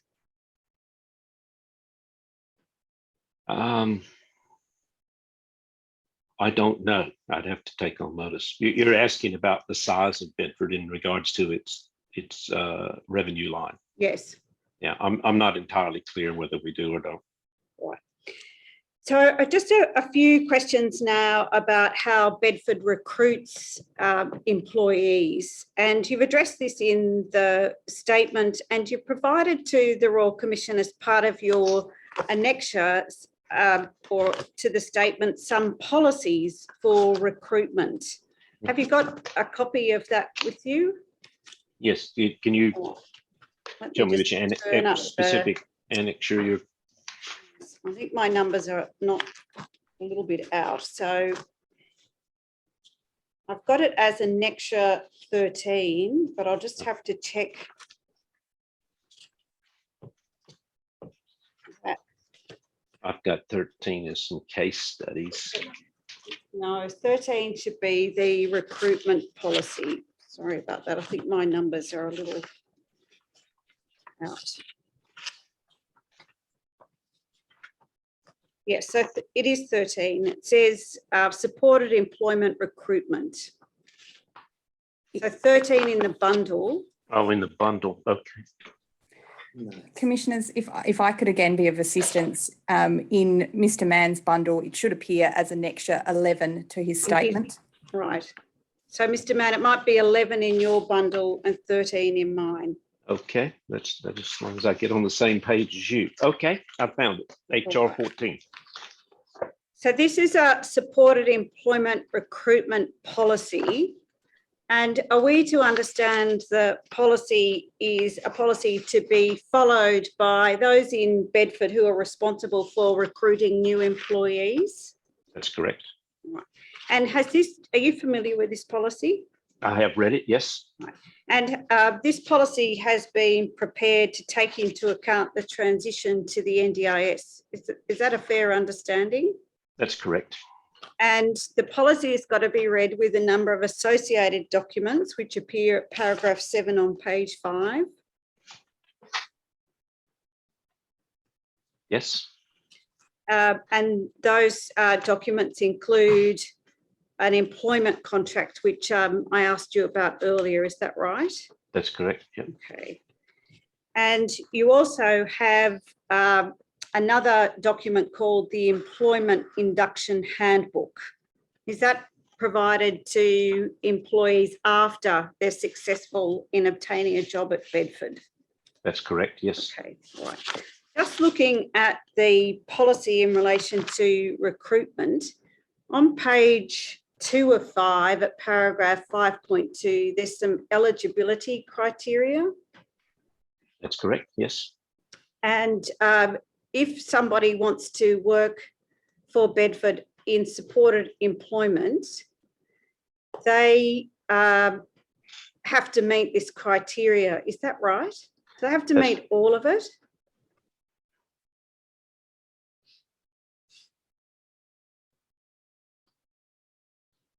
Yes, they do. So all supported employees have to be NDIS participants? Yes, I believe there are some exceptions that have been grandfathered at the moment. Okay. And they have to manage their own personal needs in work areas, is that right? That's correct. But does that mean that if they require supports in managing personal needs, that they're not going to be eligible for employment at Bedford? No, I think somewhere in there, or in one of the other HR policies that's in that list in paragraph 7, it does refer to the fact that if they do have specific needs in regards to certain personal requirements during the day, that there are people who can support that.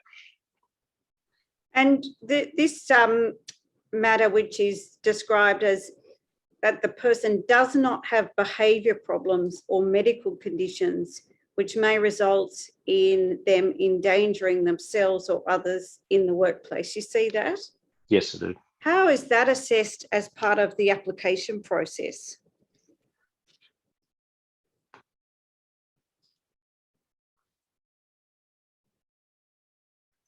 I probably can't be as specific as you'd like for me to. I would think it has to do with the medical assessment.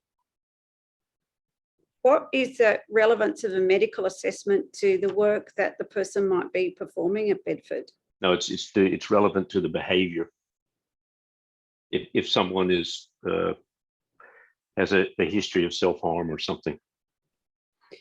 But wouldn't, and I'm just using the language that's in your document, if a person has what might meet behaviour problems or medical conditions, would that not require Bedford to apply a reasonable adjustment to enable the person to meet the criteria?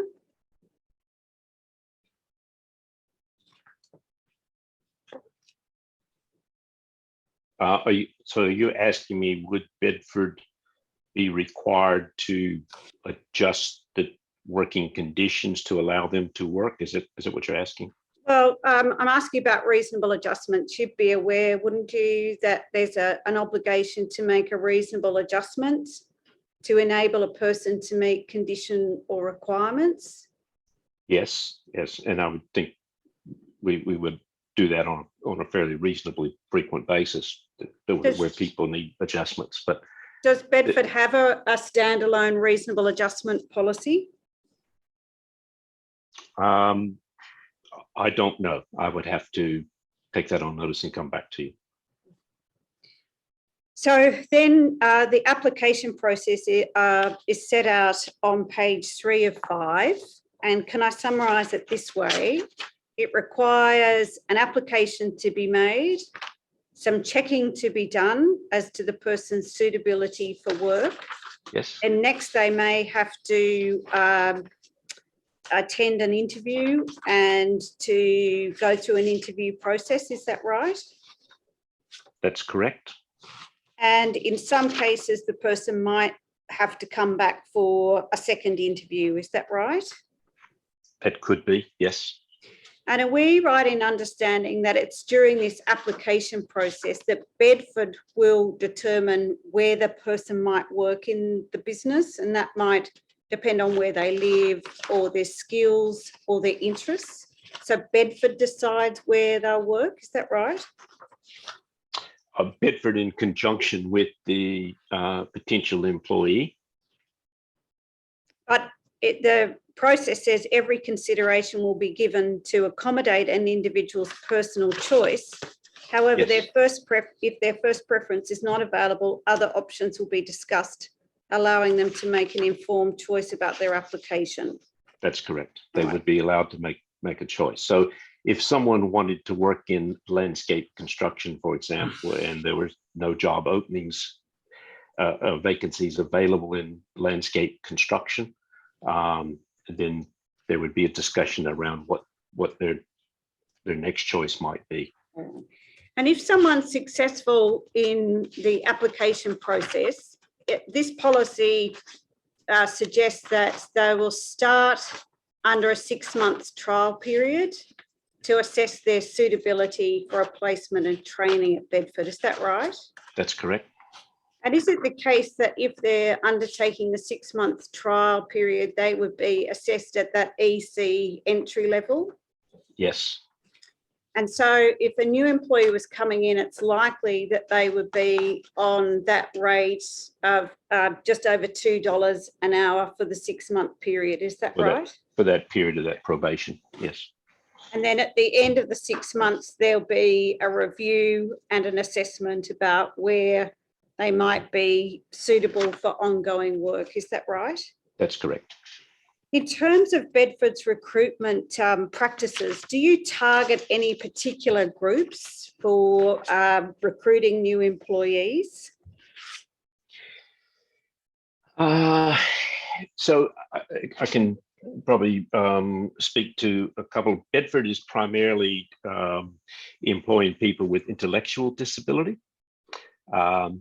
So we wouldn't necessarily be targeting any sort of physical or sensory disability, although we may have employees in those categories, particularly in the regions. We have run school leaving programs, and we have student work experience programs that we run with a number of different schools in the Adelaide area. So we do provide an opportunity at an early age for for students to come and visit and work and understand what's happening at Bedford. Is that the primary source of recruitment of new employees out of local schools? It has been, yes. And would the school students in leaving school come to Bedford through the NDIS School Leaver Employment Services, the SLES program? Yes, yes, that could be a method. We do use that. And I think you've mentioned that they could come and do work experience. Would that be while they're still at school? Yes, they could come and observe, or in some cases, they might do work experience. Right. And I think you've referred in the October 2020 submission to the SLES program being a pathway designed to provide participants with the skills and confidence to help transition from school to employment, offering individualised supports for up to 2 years after finishing secondary school. Can I ask you this, that if someone comes through the SLES program, so the School Leaver Employment Services program, into Bedford, and they last 2 years, are they likely to stay at Bedford in employment for a long time? I wouldn't have any statistics to answer your question, but I would say based on the average length of service that our employees have with Bedford, they would probably last longer than 2 years. Yes. So even after the continuation, even after the program, which may support them for 2 years, that it's likely that they'll continue in ongoing employment. Yes. All right. Now I want to turn to the transition to the NDIS, and I think you've said in both the submission to the Royal Commission in 2020, and I detect from reading your statement that this has been a transition with some challenges for Bedford. Is that right? It has been, yes. All right. I just want to run through, as I understand, the nature of the transition and what it means in terms of the change to the funding model. So the starting point is that Bedford no longer receives block funding from DSS. Correct.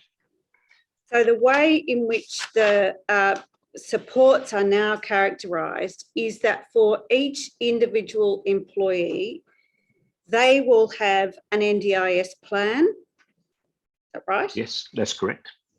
And as part of the their planning with their NDIS planner, they have to identify the supports that they would like to be able to work at Bedford.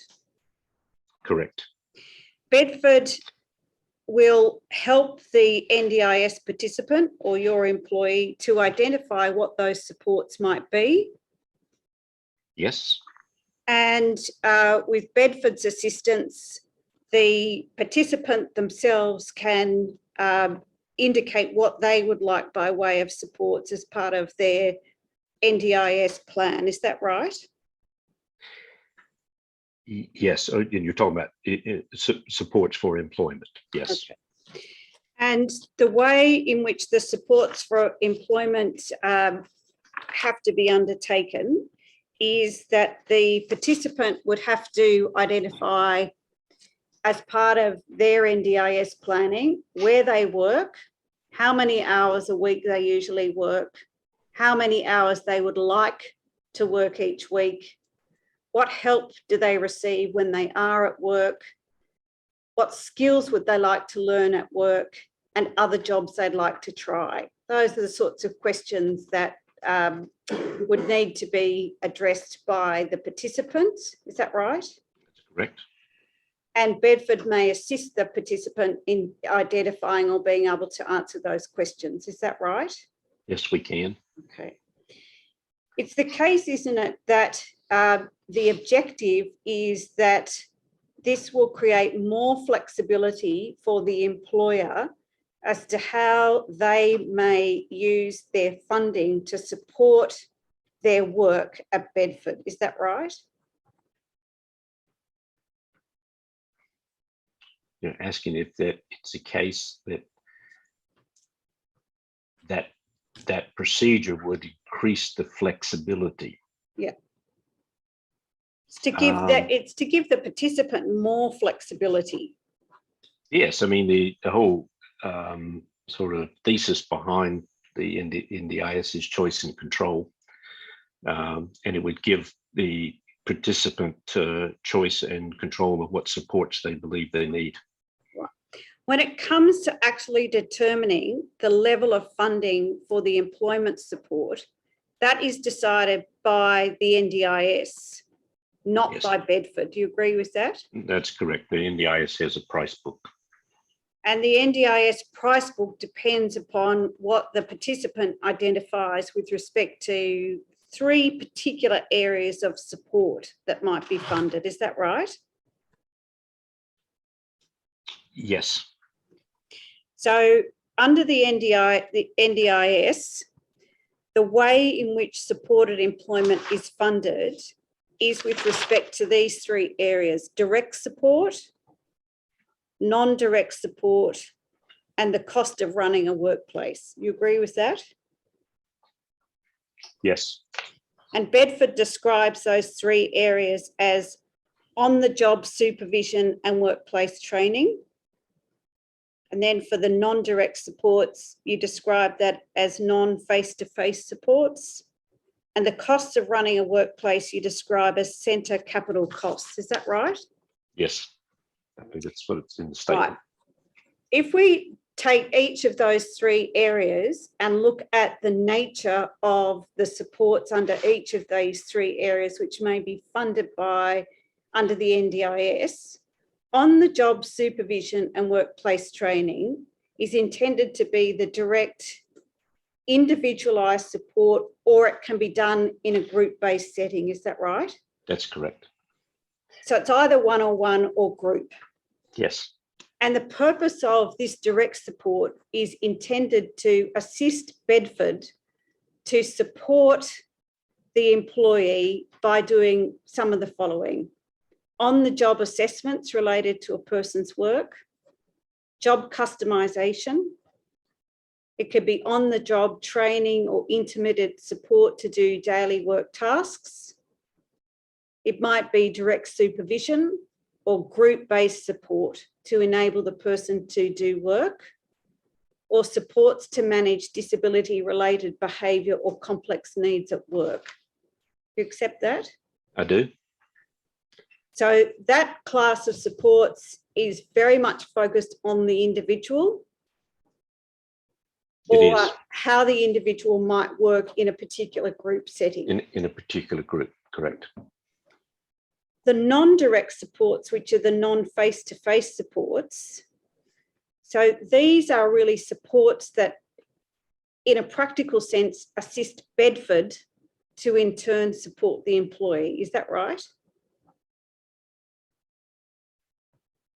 Yes. So these help cover such things that Bedford might do, such as progress noting, progress reports, case conferences and engagements with the employee's support, assistance with job customisation, development of resources for program activities. Is that right? Yes, it is. So these are the types of reports that are supports that a participant would fund out of their NDIS plan, but in effect, they're sort of like what I might call the back of house, that they really are around the activities that the Bedford staff would do in supporting the employee, but not in that face-to-face direct way. Is that right? Yeah, so it's not a direct face-to-face support, but it would be a support that is, for lack of a better word, supporting the face-to-face. Yeah. So where we might be redesigning a job to simplify that job. Can I ask you, I mean, you've worked in a range of businesses. These types of non-direct supports, they're usually sort of part of the day-to-day costs of operating a business, aren't they? You would have non-direct supports, overheads in any normal operating business, yes. The third area is what Bedford describes as the centre capital costs. And these are costs that can be described this way. If the supports that someone receives are being delivered in a particular centre or premise or location, Bedford can work with the participant to make a claim for the costs of running and maintaining Bedford's facilities. So these are costs that were introduced by the NDIA to help support the cost of running and maintaining the service providers' facilities. Is that right? Yes, provided it's an eligible line item in the NDIS price book. It has to be connected to the price book. Yes. And you'd agree that perhaps, and I don't mean to make any assumptions about this, but most participants would have limited or no idea about the costs of running and maintaining Bedford's facilities. So this has to be identified by Bedford, doesn't it? Yes, it would. Right. And the NDIA pricing sets out the different line items and then the total amount that might be able to be part of the participant's plan to cover capital centre costs. Is that right? That's right. Looking at a business outside an ADE model, would not meeting the costs of running, maintaining facilities, it might be leasing costs, maintenance costs or the like, be part of the regular costs of operating a business, would it not? It would be, yes. So part of this transition from block funding into the NDIS scheme is that Bedford is able to claim out of the employee's plan the monetary value of each of these three areas that the participant can claim in their plan. That's right? Yes, Bedford is able to enter into a service agreement with a NDIS participant based on the services that the participant and Bedford collectively identify that they want and need to support them. Bedford then invoices the participant, who then instructs the NDIS or their plan manager to pay Bedford. So Bedford's not actually invoicing NDIS. So it goes through the participant. They are, in a sense, the middle person between how the funds make their way from the NDIA to Bedford. Yeah, so for lack of a better word, to get back to the operating costs, it'd be the non-direct ones you're talking about. So when NDIS was implemented, Bedford took on 1,100 essentially new customers that we had to invoice individually and administrate individually. We carry on our debtors ledger until their plans pay. So there's a cost to administering the program, if I could just put it that way. So that's part of the support you're talking about. Mr. Mann, what you're just describing, I'm just trying to follow this as best I can. Yes. This covers categories 1 and 2, does it? That is direct support and non-direct support, the system you're describing. All three. Everything is invoiced through the client. Or through Including the 3? Yes. Yes, there's nothing to invoice directly to NDIS. How does an NDIS participant's plan make provision for what amounts to a proportion of the capital cost incurred by your organisation in providing or producing the goods and services that are sold? So there's an NDIS price book that has, thousands of lines. There's about 100 lines when it comes to employment. And there's only certain categories that you can, and the price is fixed. So if it falls within one of those categories and it happens to fall within category 3, the price is fixed. It's not what Bedford's cost of operating is, it's what the NDIS deems is billable. But why does the NDIS participant have any interest in including in a plan a capital cost of the service provider?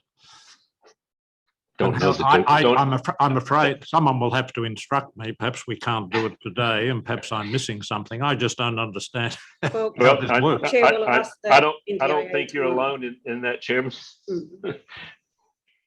Yes, all right. Well, I'll try and keep the word bizarre out of this and see how we go. What is also clear is that the NDIS is not subsidising wages at all. Correct. There's no wage subsidy. That's the fundamental difference in the business models that ADEs used to run versus what they have to run in the future. And that has been a significant change, has it not, to service providers such as Bedford? Yes.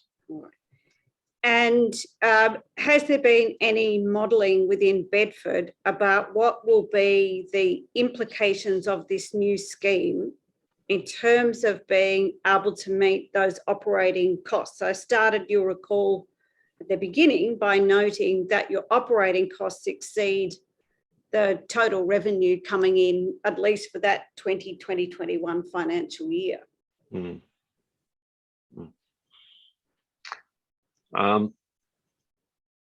Sorry, can you just rephrase? Can you just ask the question again? Sorry. Has Bedford done some modelling to look at what the impact of the transition may be in terms of Bedford meeting its operating costs? We have.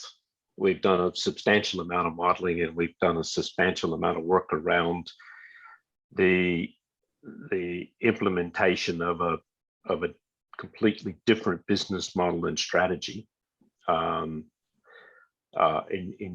in how we're going to transition that over a period of time. And this will be my final question. Chair, there's lots of questions I could still ask Mr. Mann, but this is the final one.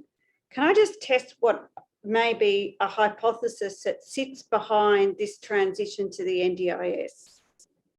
Sure. If you assume that participants through their plan are receiving the targeted individualised supports that they require to be able to do their job well, at a level where they are competent, where their skills are continually improving, step one. Step two, does it follow that it is inevitable that the level of wages will necessarily increase because the skills, competency, and meeting those requirements under the enterprise agreement are going to be able to be achieved far more quickly for employees with the support? Do you accept that? I accept the premise. I don't necessarily agree with you that the NDIS is structured to achieve that.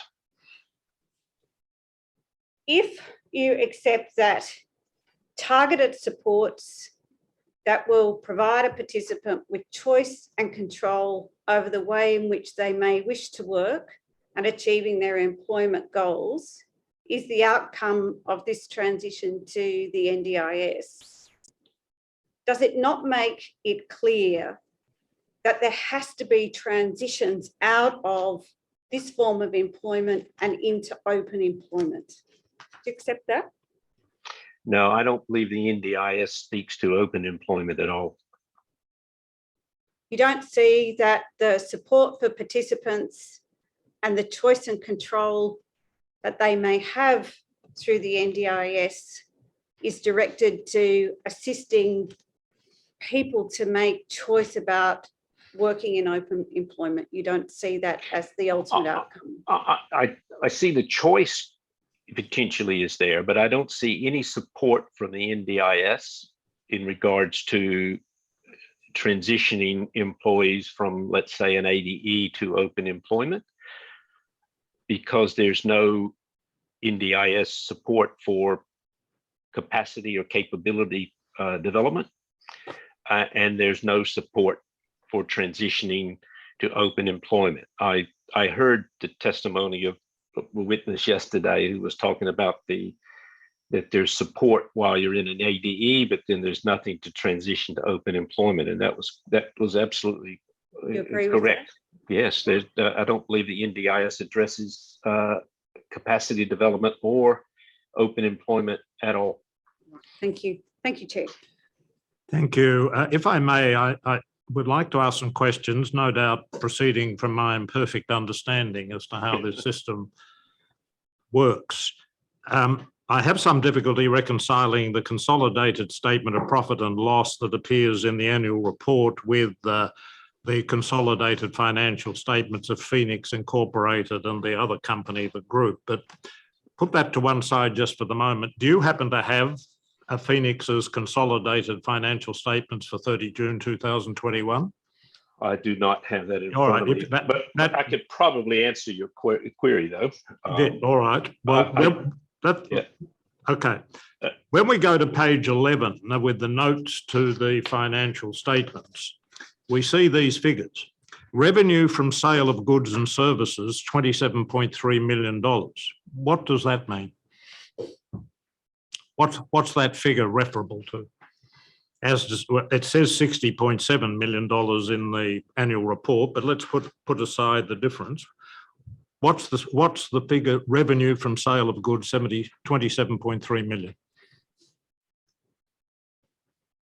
That would be the commercial sales, but that number is low compared to the total. So I'm not sure, without looking at it, I can't see exactly where you're reading it from. Sorry. I'm reading from page 11 under the heading Revenue, Note 2 to the accounts. But so you don't know offhand what the 27.3 million refers to. Chair, I'm sorry to interrupt. You might be looking at some documents that are not part of the tender material or in the bundles. Well, they mightn't be, but that's all right. I can still ask Mr. Mann some comments and questions. Sure. They're public documents. Yeah, all right. Well, you can't answer that at the moment. Well, you might take that on notice. Certainly will. There's then an item, fee for service, NDIS, 25.6 million. What's that?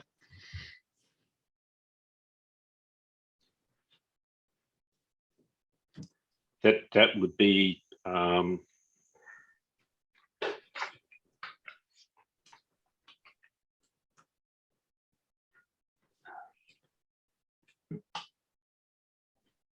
I'd have to take that on notice, right, because in my statement in paragraph 2023, we show the funding from NDIS for that year is 12.7 million. Yes, I know. All right, then there's revenue from rendering of services, 21.6 million. What's that?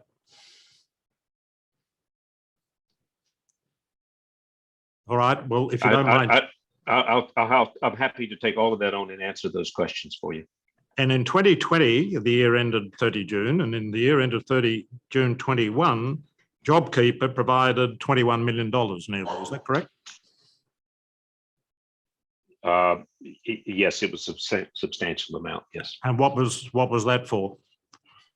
I know that there was a scheme, but how come your organisation managed to qualify for $21 million over 2 years? Well, it would be under the JobKeeper, under the JobKeeper, which is the reduction in revenue, and then the JobKeeper would have been paid out in lieu of wages because we weren't operating. That was because the revenue went down, is it? Yes, because some of our operations had to shut down. Yes, all right. Well, that leads me on to a question with Bunnings. Why does Bunnings buy from you? Is it a philanthropic exercise on their part, or is it part of their commercial operations? Probably a mix of both, if I'm honest, Chair. We are the only Australian-made product that they have in those categories. Everything else is imported, but we have to be priced competitively. But that's what I was wondering. Are you in a competitive market, or are you a monopolist as far as the supply of goods or services to Bunnings is concerned? We're in a competitive market. So that your ability to alter prices is then limited by ordinary forces of competition. Correct. All right. something at the moment I don't understand is the relationship between an NDIS participant's individual plan, which provides for the three categories, or may provide for the three categories that Ms. Eastman has identified in questioning.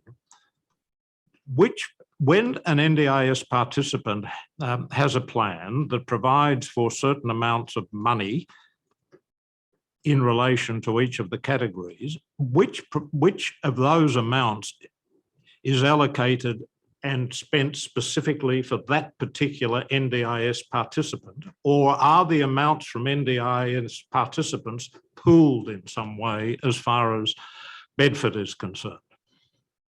Do you understand my question? I do understand your question. In its purest form, the NDIS would be very much like a professional services, where you would sit and you would invoice for the time that you essentially provided to that client. But as people are ADEs are transitioning over the work with the NDIS, so to agree certain group methodologies to do it, because all services are not delivered 100% individually. I get the impression, and perhaps this is something that you can clarify on notice, that the monies that are invoiced, the invoices that go to individual participants, for a good portion of it, are actually pooled in effect as far as the operations of Bedford are concerned. That would be the case with category 3, wouldn't it? Yes, I'd be happy to take it on notice and give you specifics around that. Yes, that's for those of us who are new to this system, it poses some interesting questions about the relationship between the NDIS and the operation of the organisations. All right, well, I'll curb it there, and I'll ask Commissioner Gelbel if she has any questions of you. Thank you for your evidence. I'm interested to know, do you refer your employees to DESs to get training, advice and support, and also to move to segue into open employment? Do you have a relationship that's outward with a DES? You might have a relationship that is inward with a DES, where they refer people to you. It's my understanding that we have referred people outwardly as well. Can you let me know at some point how many? Yes, certainly. We'll take that on notice. Happy to do that. Because they are the training and placement body. So your view that should be the NDIS support, you know, what would DES do with themselves? Okay. My second question is about the relationship. First of all, support needs were in the 4 competencies in the enterprise agreement: safety, communication, support needs, and work habits. Am I correct in my understanding of that support needs are in that list of the competencies? I just want to clarify the question. I'm just trying to understand. I'm just trying to understand whether I've got it right. Whether you're talking about the support needs. It would be in a participant's service agreement. Well, in terms of assessment for their wages. Right. I thought there was safety and workplace safety, communication, support needs, and work habits. Right. So if there is a requirement, if there's a requirement for support in order to do the job, is that part of the assessment? Yes. Can I come back, take that on notice and answer you? Yes. Because I just to be clear about how much that is, if it is involved in the assessment itself. Certainly. And then a second related question that you might want to take away is, do you subtract points for people who need additional support in their wage assessment? So that's a second question. Yes, I'll take that on notice in terms of how that tool works. Question is relating to Ms. Eastman's questions about reasonable adjustment. And I'd be grateful if you could clearly distinguish your view of reasonable adjustment compared with support needs that then relate to wage assessments and points deducted. Okay. Look, that then brings me to our final question, which is about Bedford's own disability action plan. Do you have a disability action plan for your whole operation, all of your staff, and you know, right across the organisation?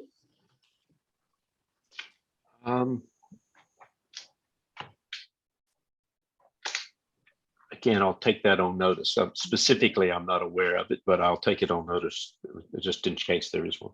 And within a disability action plan, one of the areas is employment of people with disabilities across the organisation, which Ms. Eastman referred to in asking you about senior management and staff.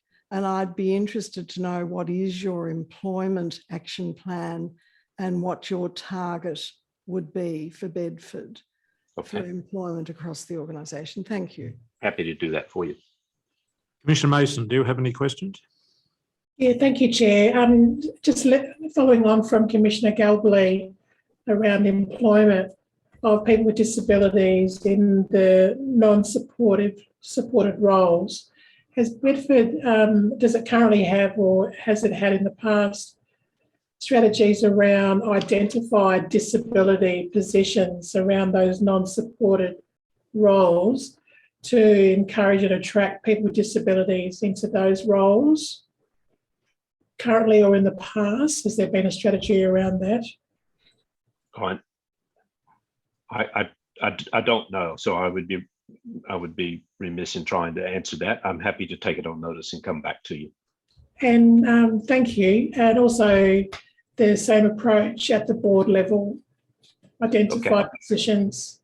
But I want to say thank you, Mr. Mann, for your evidence today. Thank you very much. Really appreciate it. Thank you. Mr. Mann, just one more piece of homework for you. Certainly. On the basis of clause 42.8 of the award, for level 5, the maximum rate of pay, as we've seen, is 100% of the minimum wage, and the minimum rate is 25%. For level 4, the maximum rate of pay is 75% of the minimum wage, and the minimum for level 4 is 17.5%. We see from paragraph 64 of your statement that there are 72 employees on level 4 and 71 on level 5. Could you please break down the percentage of between the maximum and minimum in each case of those 72 and 71? Thank you. We're happy to do All it. right. Well, thank you, Mr. Mann. That was, we covered, or at least Ms. Eastman covered with you, a very considerable range of matters. Thank you very much for giving evidence and providing the information that you have. And we're also grateful for your taking away your homework and providing us with additional information, which I'm sure will be very helpful. So thank you very much for attending and giving evidence. Thank you. Thank you for the opportunity.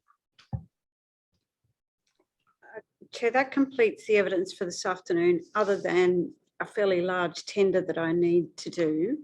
So could you receive into evidence Mr. Mann's statement, which is dated the 4th of April this year, and mark the statement Exhibit 22-6. There's then a series of annexures.